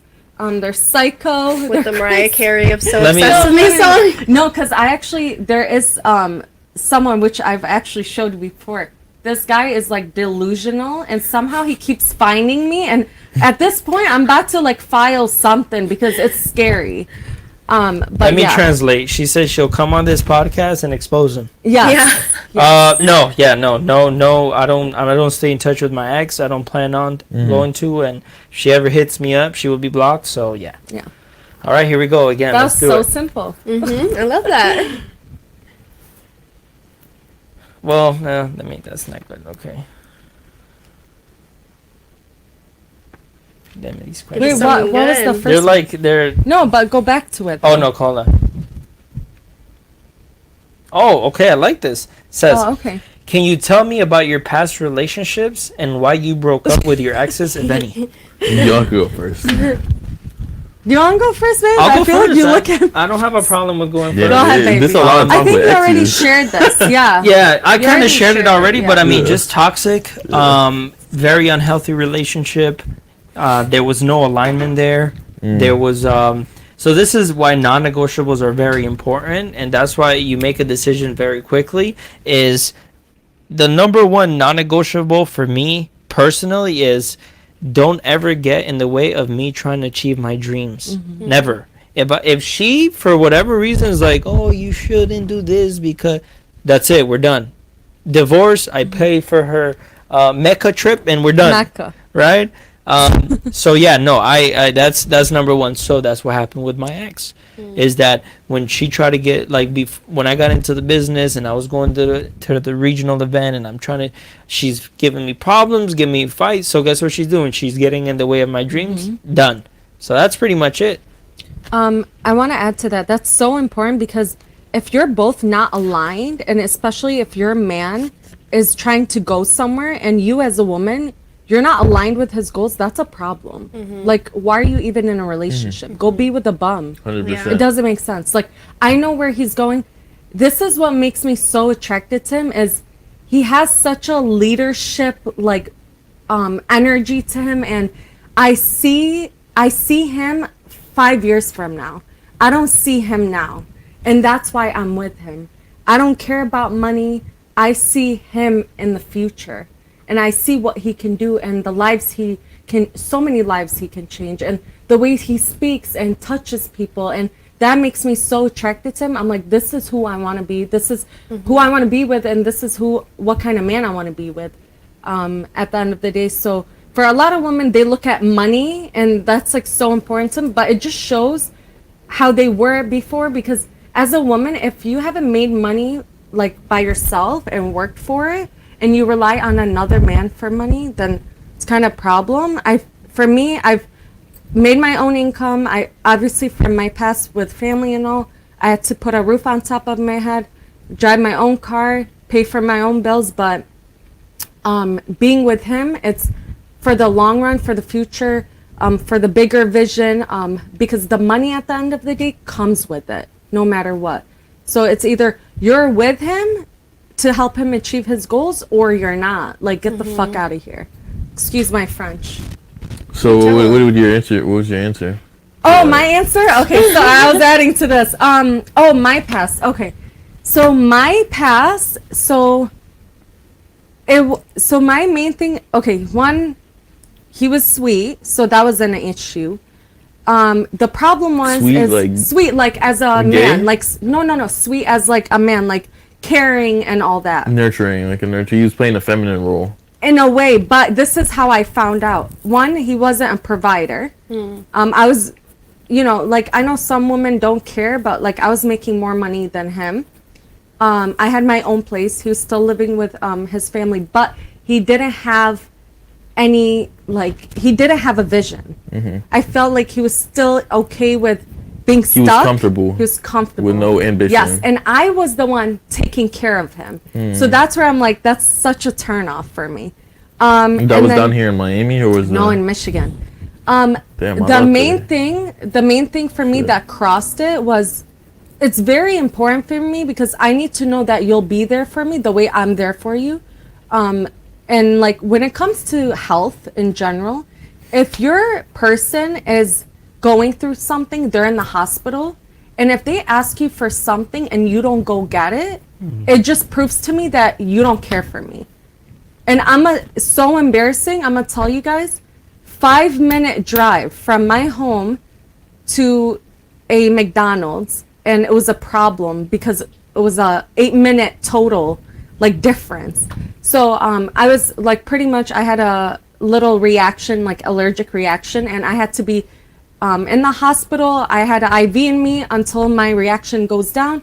I didn't make any, I was cooking for us before that, and I stopped cooking because I started having the reaction, went to the hospital, and I was very hungry. I know it's kind of weird, but I asked him like, hey, I'm really hungry, like, can you go get me food? I'm like, is there a snack machine? Yeah, it's across the hospital. That was a red flag for me. I'm like, so that means you don't want to walk across the hospital to get me something when you literally, like, you came home to me cooking for you. And then I said, okay, no, I don't want that. Then I'm like, okay, I'm hungry. I need food. It's way past late. And I'm like, what's close? McDonald's was close. It was 8 minutes. I'm like, he's like, how far is that? I'm like, 8 minutes. And he goes like, oh, so 8 minutes plus the 5 minutes to your home? That was another, I'm like, so if I have a baby, if we have kids and I'm literally giving birth, That's you true. better drive a fucking hour to get me whatever I want. Because for me, I will do that for my man. I will drive 5 hours. I don't even care how far the place is. If I have to go get a specific meal for my man, I'm gonna go get it. If I have to go make a meal for my man just because he's picky about the food, I'll go make him a meal, go back to the hospital, be like, here, baby, this is for you. 100%. Like, And no that's not questions. only if you're a woman. I think as a man, like, if your woman is sick or she feels some type of way, I think you should kind of go out your way to And make sure she's I'm good. gonna add to that because this is so important, because at the end of the day, the woman that takes care of the home, the woman cleans, the woman cooks, the woman takes care of her man, the woman cooks for her man. And then once your woman is stuck in a position where she can't even do anything, and you can't even do one little thing for her, something so small like that, it's a huge red flag. I'm like, yeah, I'm like, next day, I'm like, we need to have a serious conversation. I made it very clear. I'm like, I'm sorry, but I need to work on myself. I need to just take care of me right now. I didn't explain myself because I'm like, there's no need to, because I'm not going to be with him. So left it at that. I'm like, yeah. I'm like, that is a little boy right there.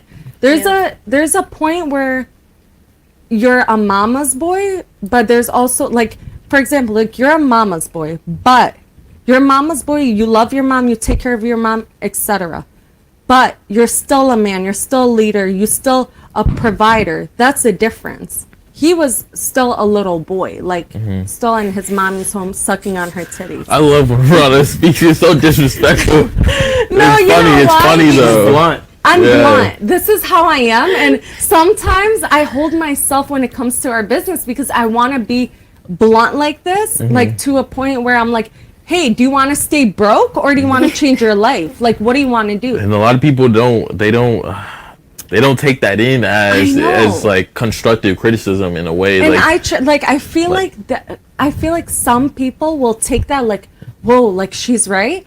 Then sometimes in the back of my head, I'm like, if I'm too blunt like this, I'm gonna make him cry. I'm like, I can't be like this, but I want to be like that because it's me. I'm just straight up like that. Like, if you don't like it, I mean, too bad. You can't fire me. I'm my own boss. Like, well, I don't know what to tell you. Yeah, bro. When she told me that story, I was like, bro, that's so. can't even. You know what I No, mean? it's Like something so small. I couldn't process it. Like I couldn't think about like what could this person possibly go through like in their mental mind to like not. You know what I mean? Like I just couldn't. Whatever. I couldn't understand it. I'm gonna That's some add weak to shit. like, if you have a woman that's like on her shit, she has her own place, her everything, wouldn't you wanna be with a woman like that? Like someone that's like independent like that, who doesn't rely on her man? You know what I'm saying? For me, like, for example, like with us, like we do things together. So like, he's the provider, I'm his backbone. So now because of the way he is, I've become more feminine, I've become more submissive because of him. But for a man like that, I would have been like, whoa, like okay, this is like real woman, like let me step up, do something. But no, he was still Yeah, Dealing with that. I give Ron a lot of praise because you know, you're up there speaking, everybody looks up to you, you're the leader, blah blah blah, but they don't realize, man, on the back end, she's what holds this together. That's why they say behind every successful man there's a strong woman. You know what I mean? A woman's your Achilles heel. So you see how important an Achilles heel is for like Kobe Bryant, a basketball player. You know what I mean? That's what brought him down pretty much. So she's that, man. She holds everything in peace. She holds everything together. I know what I have to do, and she knows what she has to do. And we work together like magic. And yeah, shout out to her because when I was in the hospital, I had kidney stones, had to go through a surgery, but I was there for like 4 or 5 days. She was there, slept in the bed with me, took care of me. She was there. So how can I possibly not do that for her if she's ever in that situation? That's not love, bro. That's not love. Like that, there's no way I can think of that guy as cared and loved for her. And like I said, bro, he gave up on treasure. What an idiot. Go ahead. So, oh, for real, what an idiot. I love you. Well, thank you. No, To literally. you, because, you know, if you didn't do that, if you didn't take that Yo, 8-minute bro's watching this shit, punching the TV right Literally. now. So I regret. he's probably still at home with his mom crying to her. No, literally. Oh, So so sad. go ahead. Why I broke up with my ex, you said? Yeah, so can you tell me about your past we relationships kind and of why you touched on broke up? this too, like Yeah. for myself. She was just very toxic. Toxic. Yeah, and yeah. It was stuff I messed up too. The whole relation was toxic. I can't just call her toxic. Yeah. I did a lot of shit that like I know I shouldn't have done. I think it was a lot of immaturity on my side also. So then the whole relationship turned toxic. So. I would just say, yeah, I think when we look at my relationship history, I've dated a lot of boys. I've not dated a man until him. And my ex, like, he was very sweet and more feminine, I would say. Like, in terms of, like, financial, like, I made more money than him and stuff. And I didn't really know that that was, like, a problem. But I realized, like, you do, like, lose respect, even if you don't want to. And then, like, he would cook and clean more than I would. And, like, I like cooking and cleaning. But, like, he would just do that stuff and everything. And it was just, like, the roles weren't really like placed, like it was just like kind of all meshed together. And I think that you have to decide for yourself, like, what do you want your life to look like. And he was ready to get married and kind of settle down and stuff, and I was not. I knew that was not for me. I would say it was just more like I loved him more as a friend, like what, and that was just stop. That was funny. No, okay. No, I loved him more as a friend, and I just had to make a decision for myself, and I didn't want to be a housewife in the suburbs in Oregon, so I ended that, and here we are. You didn't want to be with the front. Oh man, that was Nah, like there's more stuff. Like I'm not gonna touch like on the show. It was crazier than that. Yeah. You get this kind of y'all You told probably me talk. earlier. Yeah, so, it's crazy. It's crazy. The French shit. Wow. Yeah. Every time I hear that, I'm like, So this is what I picture when she said it. I picture she's not home and he's at home trying to skirt on. You have an apron. An apron. He would cook. Okay, sorry, this is so bad. I anywho, know. it didn't work out. Wish him all the best. Yes. Next question. before we do that, we have another super chat. Steve, you mind reading this one? Oh yeah, it says Artur Shakhnaz. Okay, Arthur Shaknazarov. Shaknazarov. Shout out to you, brother. He says shout out to my burger Basil and the team. Thank you, brother. Thank you, brother. Arthur, he's actually a mentor of mine. He's a great mentor of mine. We actually went to dinner with him, his son, his newlywed wife. Congratulations on your marriage. I hope y'all like a long, successful relationship. I believe y'all are supposed to move to South Florida. I'm not gonna drop the location because I don't want Arthur people come after him. He has a lot of enemies. But he's also actually going to be sending us some suits to everyone in the Mentuition Network. Arthur, we gotta get Sahid some suits. He's also part of Networking now, so we gotta get him suited up. We just got tailored, so we just need to send you our adjustments and everything. But I appreciate you, Arthur, brother. My man. Nothing but love. So this question is very important. This question, and not let's get really deep into it. Why it's important, what it means to us, what we've learned from previous experiences, and how we've changed over time. But the question is, what are your thoughts about trust, respect, submission, and loyalty? Trust, respect, submission, and loyalty. Correct. Trust, respect, submission, and loyalty. How do I feel about that? What are your thoughts? Like, where do you stand? How do you feel? How do you operate when it comes to these things? Trust, respect. Okay, we'll just touch on trust first. Trust and respect. I feel like those correlate a lot.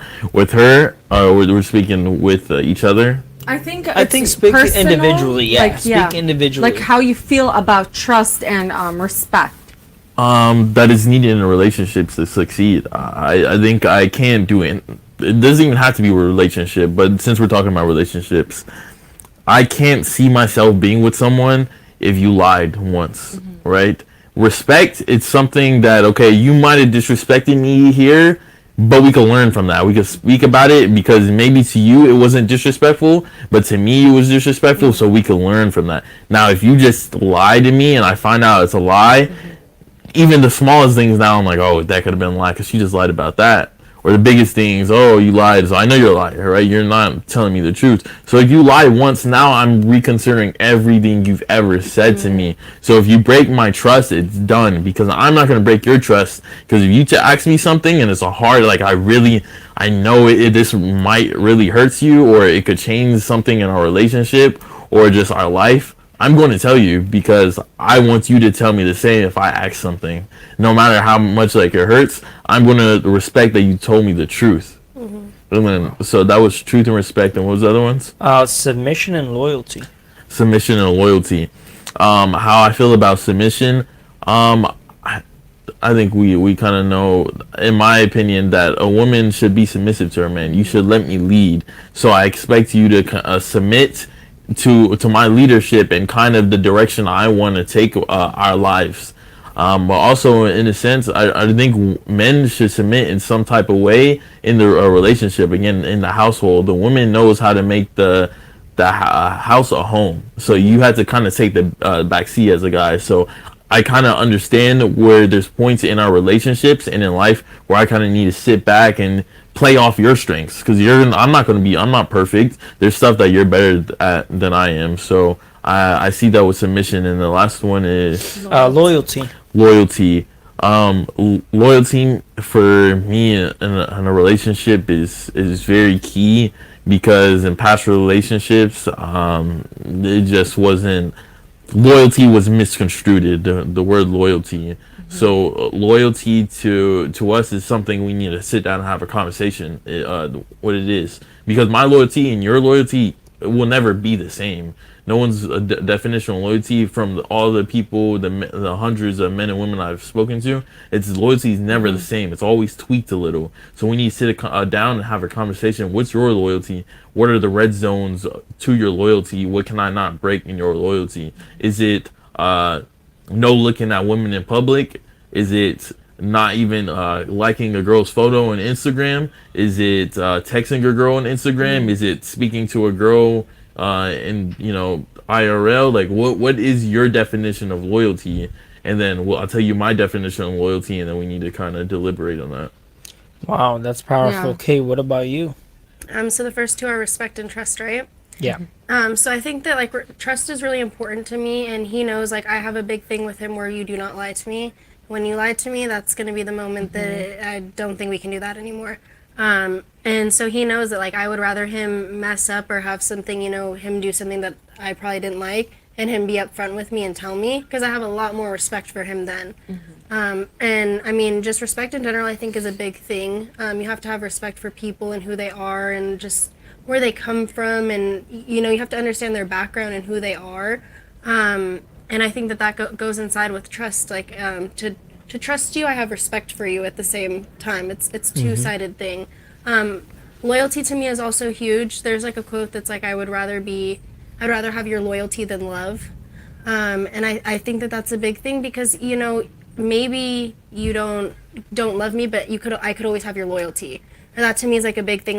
maybe I don't love you, but I will always be loyal in a sense. Like, you don't have to worry about me, like, ever telling someone about personal things that you've shared with me or whatever. So I think loyalty to me is huge. And then submission, is that the last one? Correct.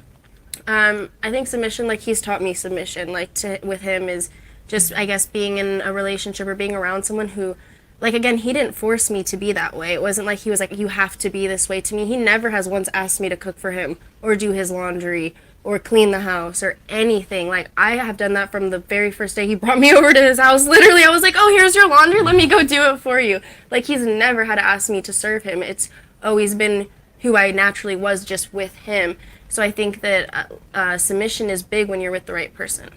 I love that. So for me, it's so interesting because all these things correlate to our faith. These are things that are extremely, extremely important in our faith. And when you bring in faith in the mix and you're God-fearing, these are the things that you align yourself with. So when I think of trust, respect, and loyalty, I think of, you ever seen like a glass of wine, right, where you pour wine like a glass, how you have the kind of the glass where you pour it on top, you have, you know, kind of the body of it and then the bottom of it. So the top is like trust, the in between is respect, and the bottom is loyalty. So if you grab that glass and drop it and it breaks, no matter what piece breaks, that glass will never ever be the same. So for me, this is so key, so important, because when hardships come and when things starts to go sideways and temptation and desire, which fall obviously under the force and the power versus force spectrum, that's where things start to go sideways. So for me, trust, respect, and loyalty, it's something that we live by. It's not something we do, it's something that we live by. Why? Because we're God-fearing. And we know that at the end of the day, God's the one that's going to judge us, and God's the one that's going to have the last say if we break these things. And all of these things correlate to the way that we live. It's not just in a relationship. Because it's not like, oh, I'm going to have trust, respect, and loyalty to just you and not to the other people. No, it's the way that we live. You know what I mean? Those things are not something you do, it's something that you live. It's how you live. So I trust, I respect, and I'm loyal to those around me, to those that I care about, to those that come into my life, those that show me the same way. Because I believe these things are earned, they're not given. You know what I mean? I believe respect is given no matter the situation. Because no matter what it is, I'm always going to show respect. I don't really, like, if you're disrespectful, I'm not going to lower to the way you are. I'm going to still show you respect because that's what I live by. That's just the code that I live by personally. And submission, at the end of the day, I make the final decision. It's just that simple. I would take your recommendation. I will ask you, what do you think about this? And at the end of the day, I give the final say because I'm the man, I'm the leader. And I know she knows and understands that whatever it is that I decide to do is going to be for the better of us. For example, I'm like, hey, Ron, pack your bags. We're moving to Saudi Arabia. There's no discussion. Like, we're going or we're going. Why? Because she got with me because of my potential. She got with me because of my leadership. And she understands and knows I would never lead us in the wrong direction. Does that make sense? So that's my take. I think, you know, trust, respect, and loyalty is that glass. Everything goes together. Once you break that, it's over. And going back to lying is, that's a big no-no. The moment, listen, I learned at a very early age because I remember lying to my grandma one time. And she hit me with a cable, not the belt, a cable. She says, you never, ever, ever lie again, ever. My grandfather, lying, that is a big no. Do whatever, but never, ever lie. You know what I mean? And that I held it very dear to my heart. And a lot of my relationships were caused because I told the truth. Because I was honest. Hey, listen, I did this. Hey, listen, I did that. So for me, that's something that I hold dear. It's not something that you say that you do. It's the way that you live. So that's my take on that. Yeah.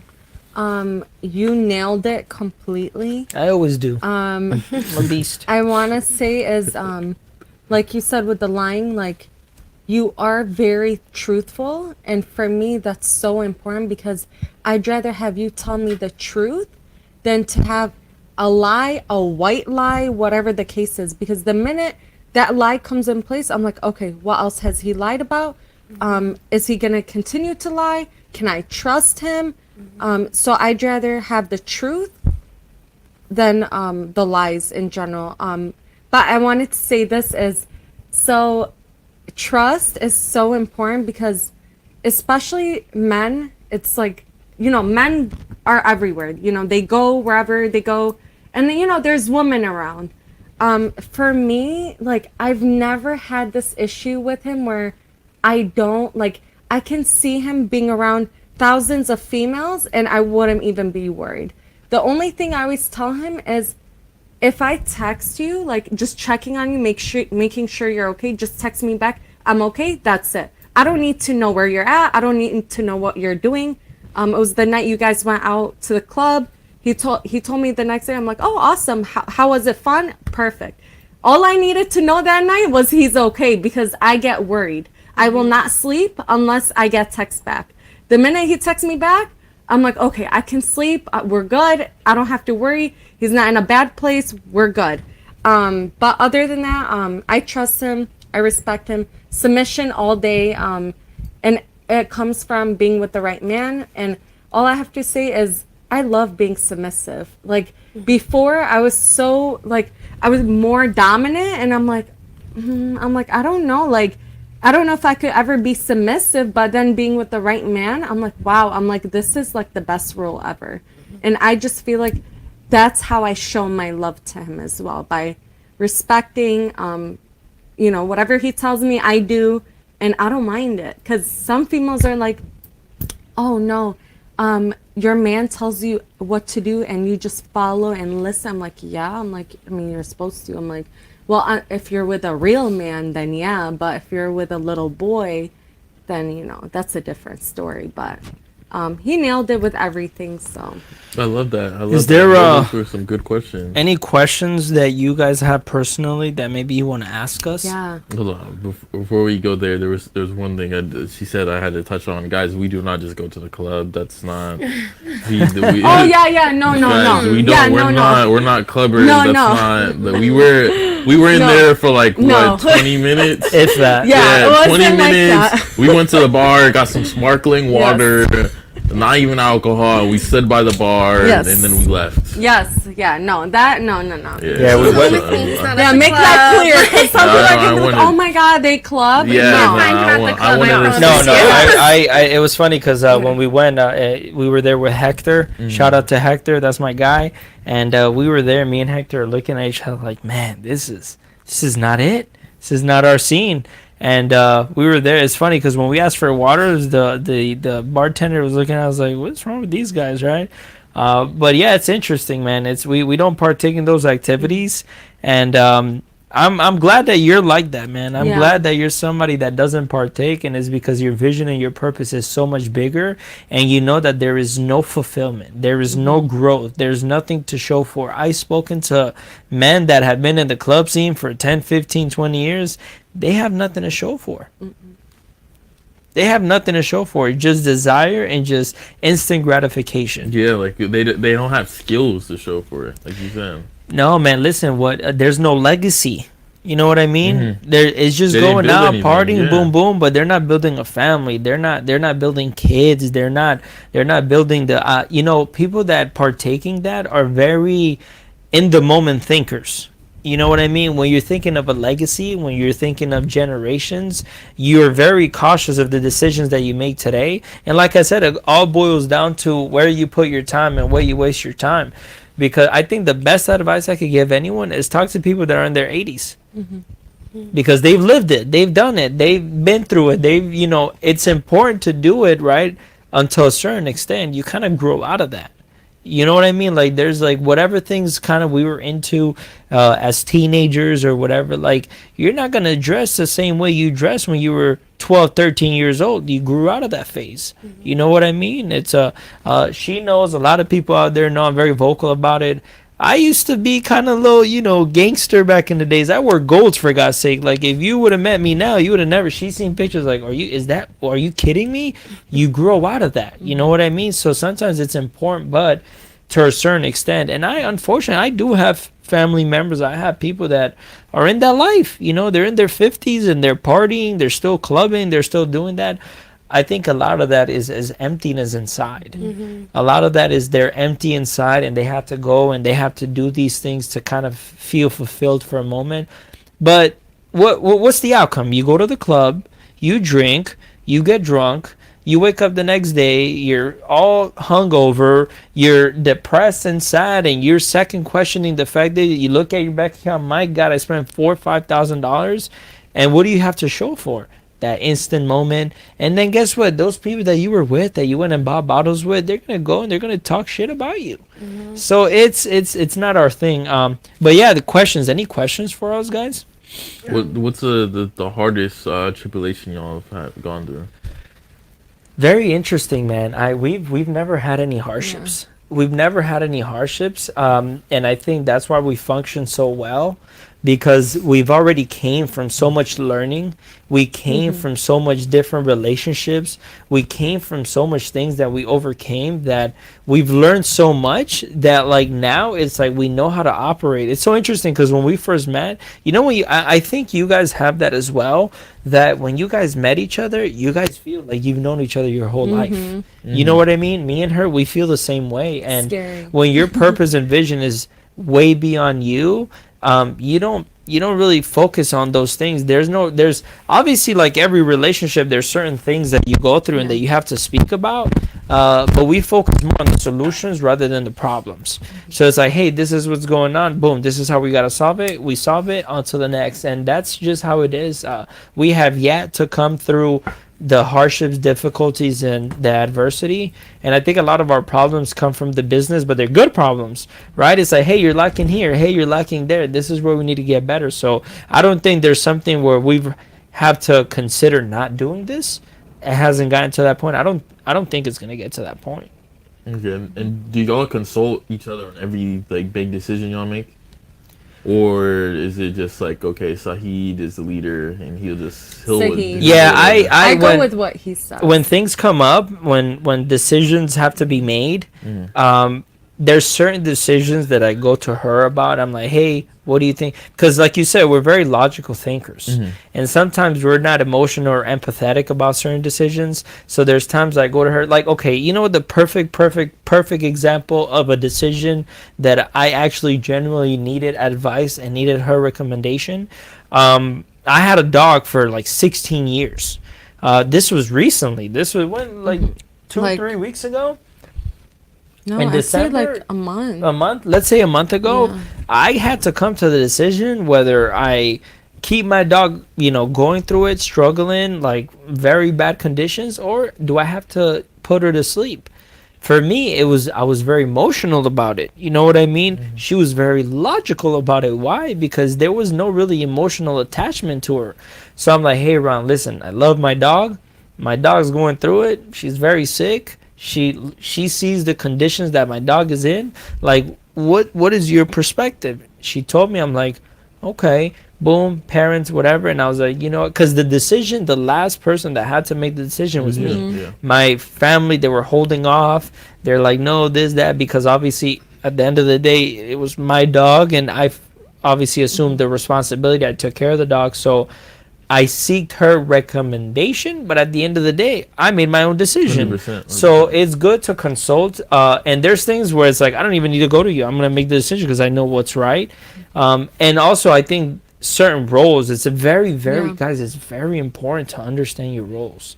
You know what I mean? And understand who you're working with and who I'm working with. Like, for example, we've already identified I'm working with you and Ron's working with you. Because my way of mentoring and coaching may not align too much with yours. You know what I mean? You guys have a lot of things in common. You guys can relate. You guys have the same upbringing. So she's at this level, and she's going to get you to that level, and she knows how to get you there. You know what I mean? And it's interesting because we spoke about this earlier. You're like, hey, I don't like kind of when you're too hard on me and you kind of got to put me in positions to thrive. I like more of the support. So that's the things that as a coach and mentor, you got to identify, because if I approach you in a certain way, that might shift you away. It might take you away of the business because it just shuts you down. So that's where identifying roles is. But then when certain decisions have to be made, she comes to me about it. It's like, hey, this is what's going on, XYZ. What do you think? What's your suggestion? What decisions should we make? And I'm like, hey, boom, boom, boom. Okay, this is what we're going to do. It's not this is what we should do. This is what we're going to do. and that's what ends up being the reality. So Yeah. that's what I would say. Especially when something interferes with our business, and because you guys are going to down the line start getting this, people are going to come and distract you. And it's going to be people from the outside and people from the inside within the business, because you guys know our culture. We're very competitive. So within each other, we can get a little, we'll distract to get you away from staying busy and focused. So we'll have conversations if we see someone trying to distract someone else. We're like, hey, like we need to have a conversation because they're about to interfere with our goals and we can't allow that. His biggest Yeah, my biggest downfall. And the thing is, I wouldn't say it's bad because it's amazing. He loves to talk to people. He loves to process things with people. He loves to give advices on like the business, and that is like, for me, it's beautiful, and I love that because that's leadership right there. But in our business, sometimes you'll notice people from different hierarchies, they like to distract, take you to the side, ask you questions for 5, 10, 30 minutes, and you're distracted and away from your people who you should be working with. So because he has that heart, he will pour into people, and we'll have conversations like we need to focus on our people, and we go from there. But other than that, anything to do with business wise, that's where like I step in, because I'm like, if I see any interference, like I don't like that, because then we're never gonna get to the level we want to get. But pretty much I'm like his eyes, like on the back end, and then basically that's it. But Yeah, I other than like that. you I make like the that about her decision, because so. yeah, it's like she said, I have a really big heart, Yeah, very big very heart, big and I heart. care a lot, and I'm there for you. You know what I mean? And that could be a weakness. Why? Because it starts shying you and taking away from the time that you should be spending. This business, sometimes you got to be very selfish, and especially when you're running so much, or you have so many responsibilities. When you're meeting here, when you're meeting there, your attention to the time that you're spending in certain areas becomes very, very like you got to be careful. And I have her be the mean one to certain situations because as a leader too, you kind of don't want to be like the mean one, I would say, because then guess what? People shut down to your leadership and coaching because, oh, he's this, he's that. So for me, but yeah, man, having a big heart and you got to be selfish. You got to be selfish because you got a business to run. You got tasks that you need to do. You have to-dos that you have to get done. And sometimes you could see yourself giving attention and giving time to things that are not building your business. And that's an area where we're improving because we analyzed, oh man, yeah. I wasted so much time here. I wasted so much time there. And that's where I got to get better at. 100%. Do you have any questions for them? Like some of the same question to us. I was gonna ask you guys if you had any advice for us that you wanted to give us, whether it's like in running the business, like you guys have been around us for a little bit longer now, so whether it's business or like relationship and like how we can like improve, I guess. So, I mean, you guys nailed it in the podcast in terms of your weaknesses. So if communication's an issue, like I literally, if you saw the books that I bought in Barnes & Noble's yesterday, John C. Maxwell's book on communication, I'm going to be reading. I would recommend. So any weaknesses that you guys have, you guys got to go and seek a book that's going to help you in that area.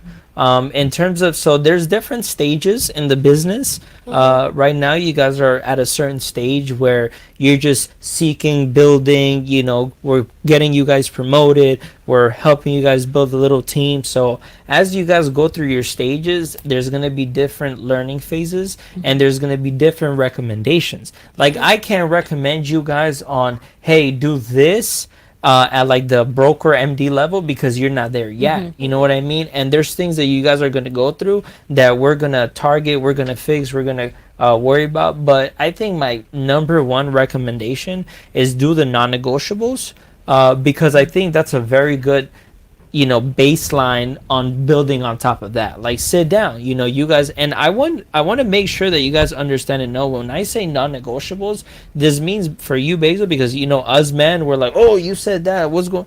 It's non-negotiables, meaning that if Kay says, hey, my personal non-negotiable is this, you can't argue it. You can't say no, but no, it's a non-negotiable. Like, we're not gonna. That's why it's called a non-negotiable. We're not gonna negotiate it. So that's an area where I think it's going to give you guys a foundation in terms of non-negotiables, personal, business, family. What are your goals? What are your dreams? What won't you compromise at all whatsoever? Baseline, build on that. And then over time, you guys start identifying your roles. And because I know right now, you're kind of like helping him in terms of assistant work, but it is going to get to a point, and I'm going to be honest, because we're kind of transitioning out of that phase as well, where she's doing some of the administrative work because she's a pro at it, because that's her comfort zone, but she's also needing to develop you. She also needs to develop other people. You got Ashley, you have Brittany, you have all these people that she's also building, that she needs to spend time with them, so that administrative work at one point kind of has to get delegated to someone else. So right now, because you guys are in your building phase, the administrative work is good, but you're going to get to a point where now you have to develop other people, and that has to be delegated. So understanding your roles right now, understanding your roles 3 months from now, and then as you're doing your transition phases, now you start really changing the roles and what we're going to do. And we've gone through that. That's a phase we're entering. We've sat down, okay, if we're going to take this to the next level, you got to make sure that you do this. Okay, if I got to provide, if I'm the one that's got to do the income aspect of the business, you got to do this part that's going to drive that.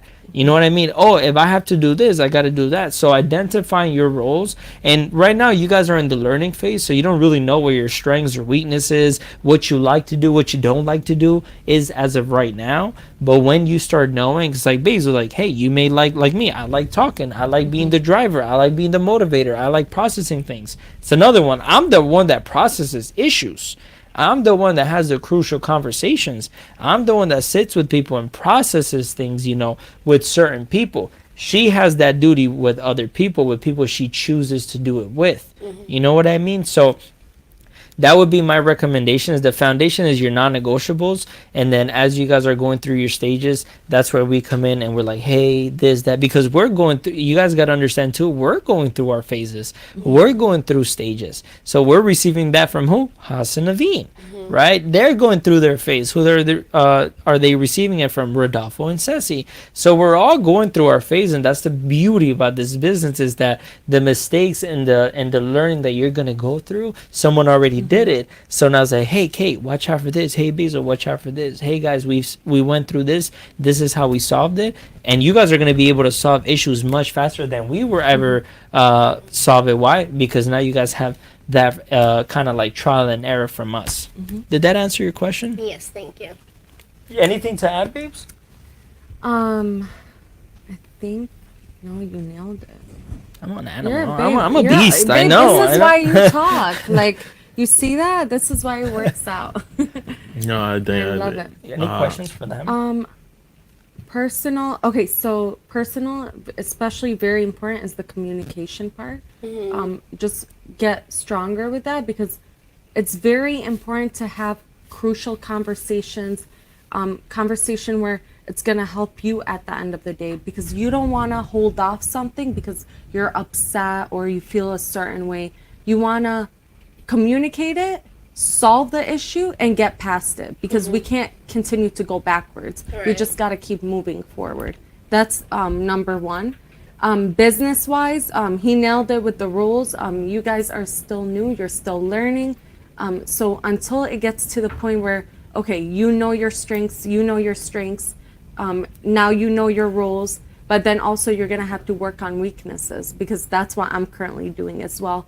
That's what we're actually both doing, because you want to end up leveling up no matter what, because you don't want to be stuck in that same comfort zone. Because I've noticed I've been put in that comfort zone because I'm so great at admin, and it's like my baby, and it's so hard for me to let go because I feel like I can't trust someone else to do it the right way, but I'm gonna have to teach them the way I did it, so I feel more comfortable. Probably gonna end up managing them a little bit for the meantime, but other than that, we do have to get better because we have bigger goals, bigger dreams, and we're never gonna get there if we're still comfortable with our certain like skills and like our weaknesses or our strengths. I'm sorry. Yeah, that's where I'm very supportive because no one's going to care about your business more Yeah. than yourself. Right. But at a certain point, there's a transition phase. What I would definitely recommend, if this ever is the case, if something happens and there's any level of resentment you start creating for your spouse, you got to come to us. Because that is going to be the biggest of you guys in terms of personal and business. And also from experience, the moment I see you guys' business go down, guess what? Your personal relationship is not doing well. Does that make sense? Same thing in the business. If I see that the business is not doing to us because maybe on the personal, or if the personal, it bleeds.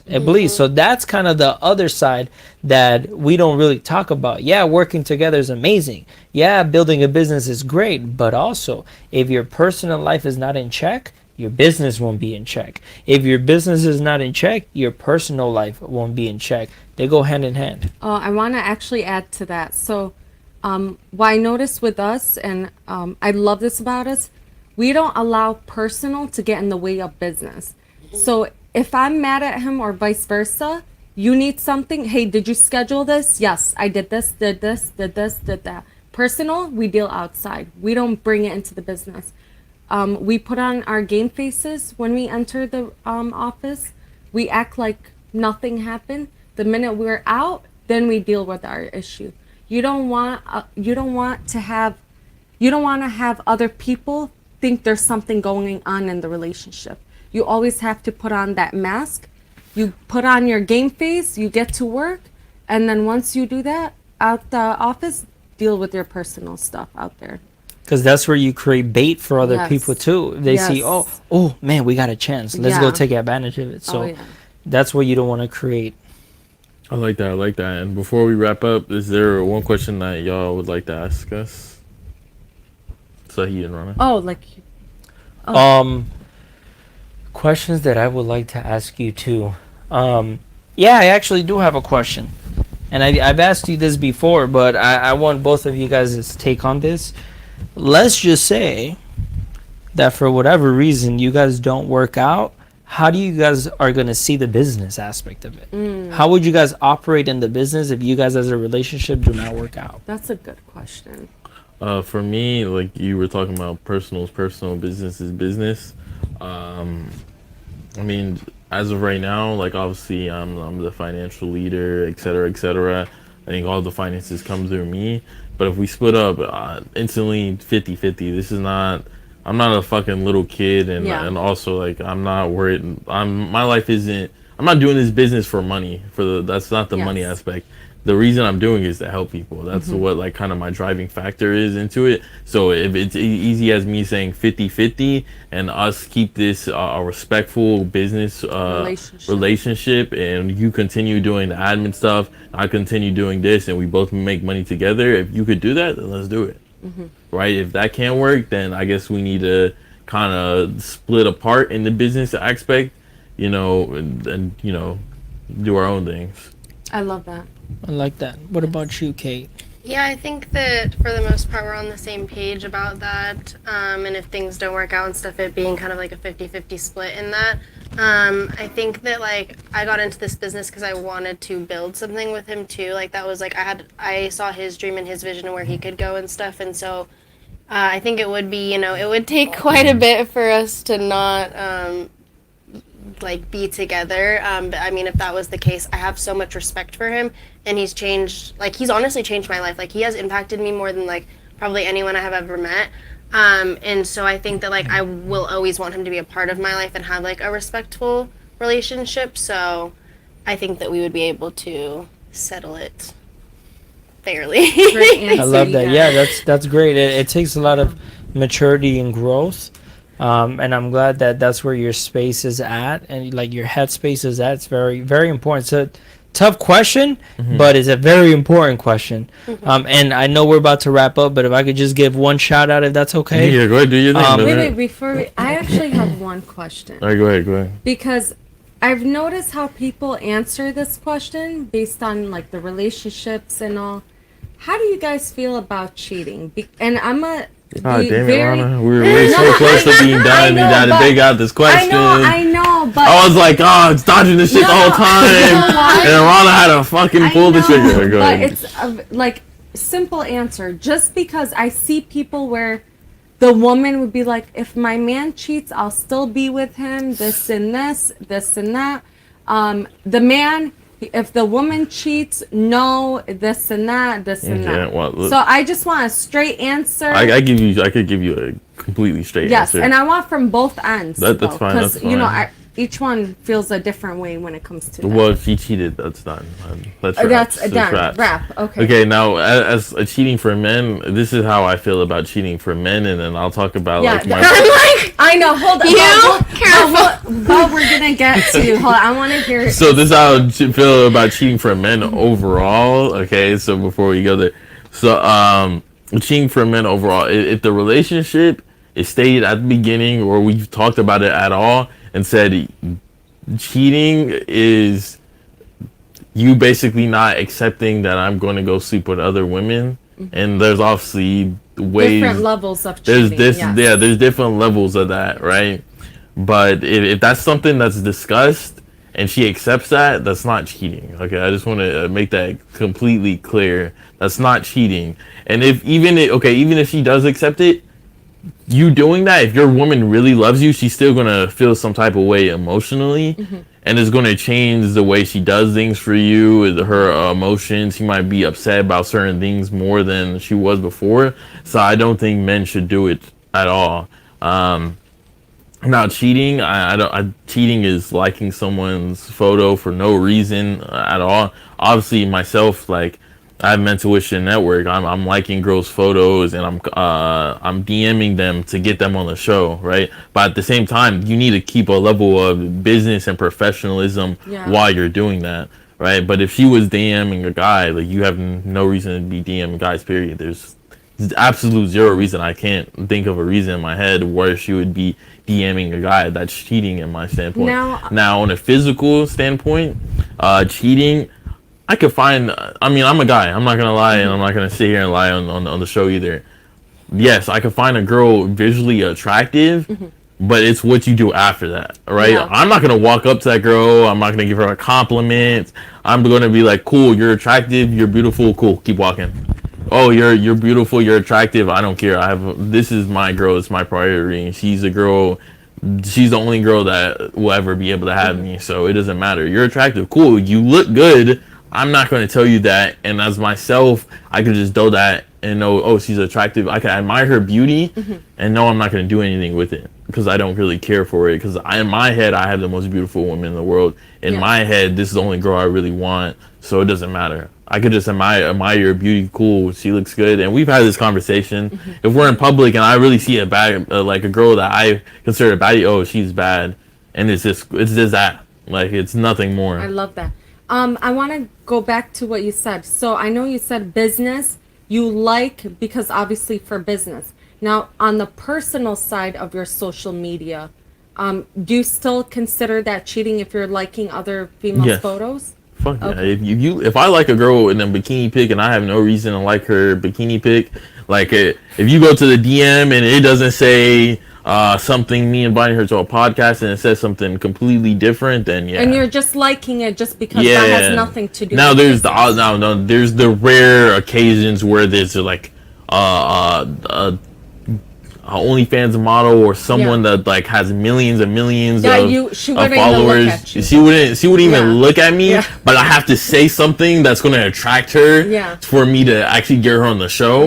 That would be the only time. And but besides business, let's take business. Oh, like outside. Oh yeah. I'm talking about fuck personal. Like that. It's your personal page. Like it's all your friends. There's hot girls on there. Like no, if I like that, that's cheating. Okay, interesting.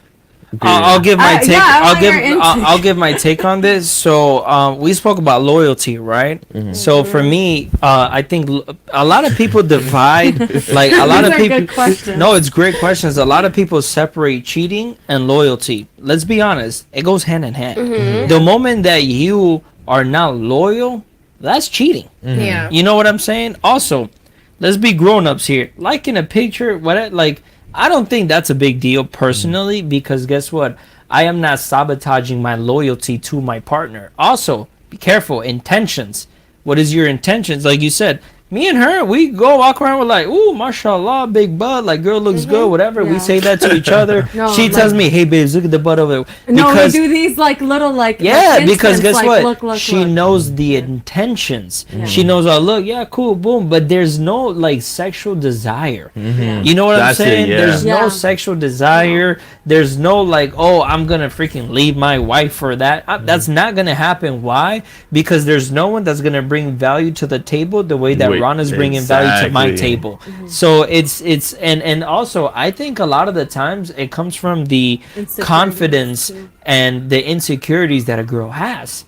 For example, my ex, she brought a lot of insecurities into the relationship. Why? Because she dealt with a lot of stuff prior to the relationship. So this is where you got to be very careful when you're entering something brand new and clean slate. You have to really analyze your past relationships, see where things happen, hold yourself accountable with how you kind of handle things, and know that, hey, maybe this was immature, I'm gonna deal with it different. But listen, at the end of the day, we're men.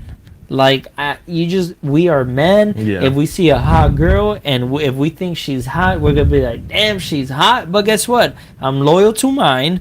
I respect mine. I'm not the intentions and the desire is not gonna be there, because the only person I desire and the only person I want is my wife. The value that she brings, no other girl's gonna bring that value. And then I'm also not gonna I'm not gonna approach, how you doing, you look great. But why? Because what am I gonna get out of that, right? There's only interaction if you want a certain result. I don't want that result. You know what I'm saying? Because I'm also not gonna sabotage, throw my personal life out the window, throw my business out the window for instant pleasure. Because guess what? Us men, the moment we spit it out, that's it, and now you regret that decision. And that's practicing. Hector speaks so much about that. I respect Hector so much for this, because he speaks about sexual discipline. And discipline, you practice it in all aspects of life. If you're not disciplined and brushing your damn teeth in the morning, you're not going to be disciplined and eating unhealthy food. If you're undisciplined and eating unhealthy food, you're going to be undisciplined in business. Discipline correlates in everything. And so when you're able to be sexually disciplined, where you're able to refrain from porn, and I'm going to be vulnerable and I'm going to be honest, that was one of my vices. That was something that I had to work on, and I had to grow out of that. You know what I mean? Because I didn't think it was that much of a big deal. I didn't think that it really took a toll in a mental aspect of it. But you know what happens when men watch porn? Guess what? They start desiring that person on the screen, and their level of desire for their women starts to go down. And then in your sexual life, that also starts to go down.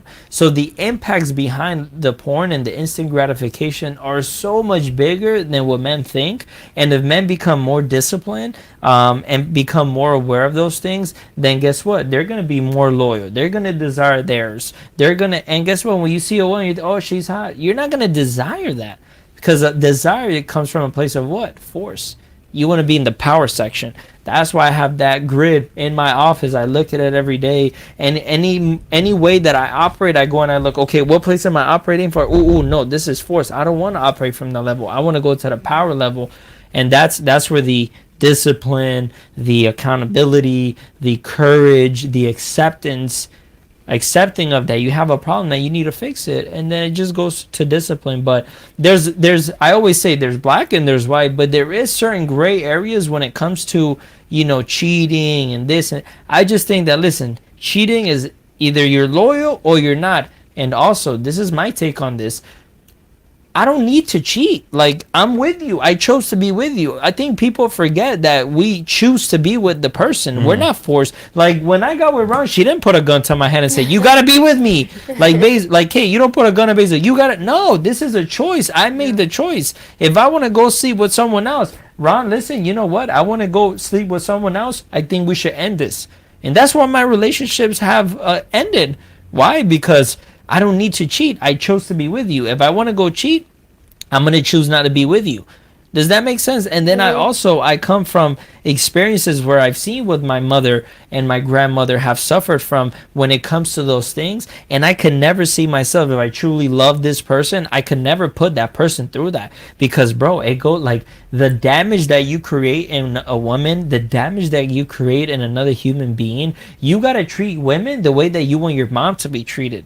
You treat women the way you want your grandma to be treated. And if you always looked at your mom, people that came into your mom's or grandma's life that did them wrong, like, how is that, you know what I mean? Like, how are you any better? Bro, you're just as shitty as that person that did that to, and especially if you come and you grow up seeing your mom go and suffer through those things, how can you possibly go and do that to the person that you love and that loves you? So, and then I also think that women in that aspect need to take a little bit of accountability when it comes to cheating, because the only reason why men cheat is because they're not receiving what they need to receive in the household. If a man is going to go seek pleasure from somewhere else, is because he's not receiving it. So that's more of an internal problem. Fix the internal problem, have the communication, and guess what? If I ever get to that point, that's where the honesty and the loyalty comes into place. I'm going to be loyal to Ron and be like, hey, Ron, this is how I feel. I'm like, hey, I used to see women like they're just hot. I didn't desire them. I'm looking at this girl and I kind of desire her. What is going on? Where are we at? So that's where the big boy pants come into place. And I think that's what separates boys from men, is that conversation. Men will have that conversation. Boys will never have that conversation. 100%, That's my take agree. on that. I agree with that. Kate, I want to hear your... I am very, very against cheating. I've always been very against cheating, but I had a situation where my stepdad and mom, he had been cheating on her, and she found out, and I was the one who kind of helped her through the situation, was kind of like caregiver, therapist, parent, and try to mediate the whole thing. And I ended up having to like live with my mom because she was in such a depressed state. And the pain that I saw her go through is something that like I never want to experience. I never like it was heartbreaking, like hearing her and like seeing the whole situation, and that changed my perspective on my stepdad, like how I thought men were. Like I after that was like, I don't think I ever want to get married. I don't know if I ever want to date anyone again. Like it will be a miracle. I literally said that because I was like, I will not do that. And so I have a very big thing where I told myself, like, if I was going to get in a relationship again, I had to be very sure about it and what I was getting into and stuff. And so he already knows how I feel about that and stuff like that. And so that is why I'm with him. And I do trust him and have that loyalty. But like, again, like I said, I would rather have loyalty than love, because it's like, if we didn't work out, I hope I'd still have his loyalty. He'd always have mine. He will always have my loyalty. And so I expect that from him. Kind of thing. I love that. What do you consider cheating?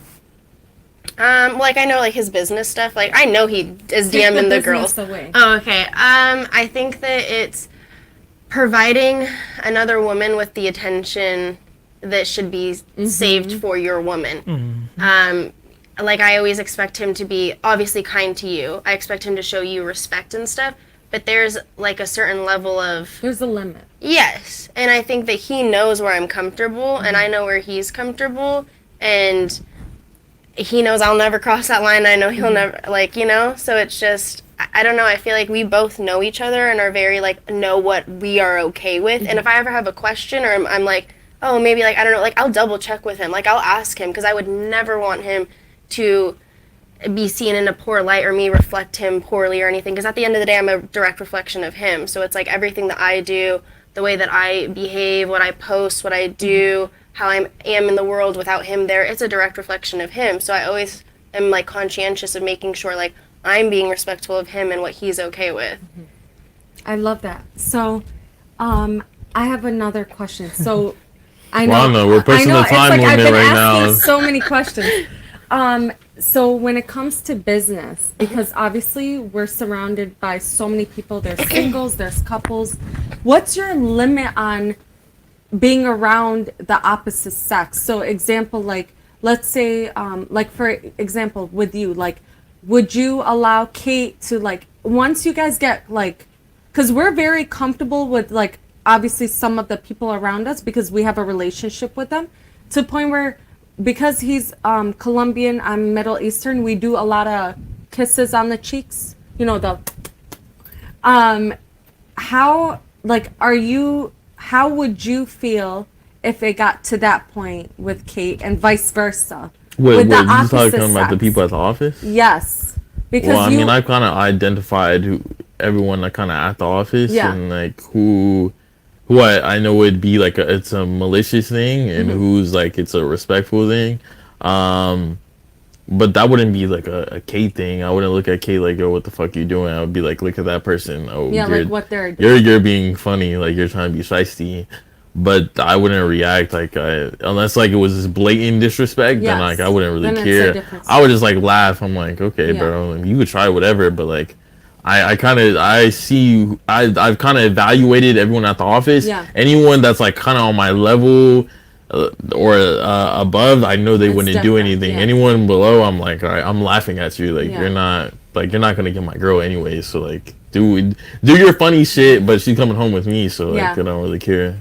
I know, I love it. Yeah, I think culturally, obviously, there's certain differences, there's certain things, and I mean, the religion kind of, one thing I respect a lot about Muslims is, so when the Sheikh came, you know, to marry us or whatever, bro, he doesn't even touch the women. He's like, how you doing? Like, he doesn't even, like not even a handshake, like bro, you know, but this is a thing. Because like Haas speaks about this as well, like in terms, you also have to have a relationship with that person before you even feel comfortable enough to hug. Like for example, like at the beginning, you know, like I shook your hand and everything, whatever, like there was a relationship that needed to form before I even felt like comfortable enough to at least give you a hug. So that's where that line is drawn. Like if you have like no relationship and like you don't even know us, like you're not gonna hug me, you're not gonna hug mine, like that's that, right? And then culturally too, because it's important to understand this, because there's scenarios, right? And right now we're at 100 and something, but when we get to 400, there's gonna be and you have to draw the line, like, hey, you know, I'm not a hugger, nice to meet you, how are you, boom boom. Like there's lines to draw. If you build a relationship and you understand what their character is like, that's when you determine whether it's okay or not. Okay, babes, we're gonna wrap up. Done. Let me give my shout out. And that's it. Shout out is simple, because obviously there's people that jump on the show to kind of watch it, because I tell them, hey, jump on, check me out. Anybody that's out there watching the show because of me, I highly encourage you guys to support the show. Like, subscribe. What these guys are doing is very, very big. They're bringing a lot of value. They take time out of their day. Steve in the back, shout out to you, my brother. You always work so hard, man, to put this together. I respect you so much. I'm so grateful, man, for you. So grateful for Steve, because without you guys, I wouldn't have the ability to come on here and have these conversations. So I just wanted to express my gratitude. And if there's anybody out there that's watching the show because of me, just make sure that you continue to support the show, whether I'm on or whether I'm not. There's a lot of value, a lot of gems, and I look forward, man, to seeing where this show's going to go.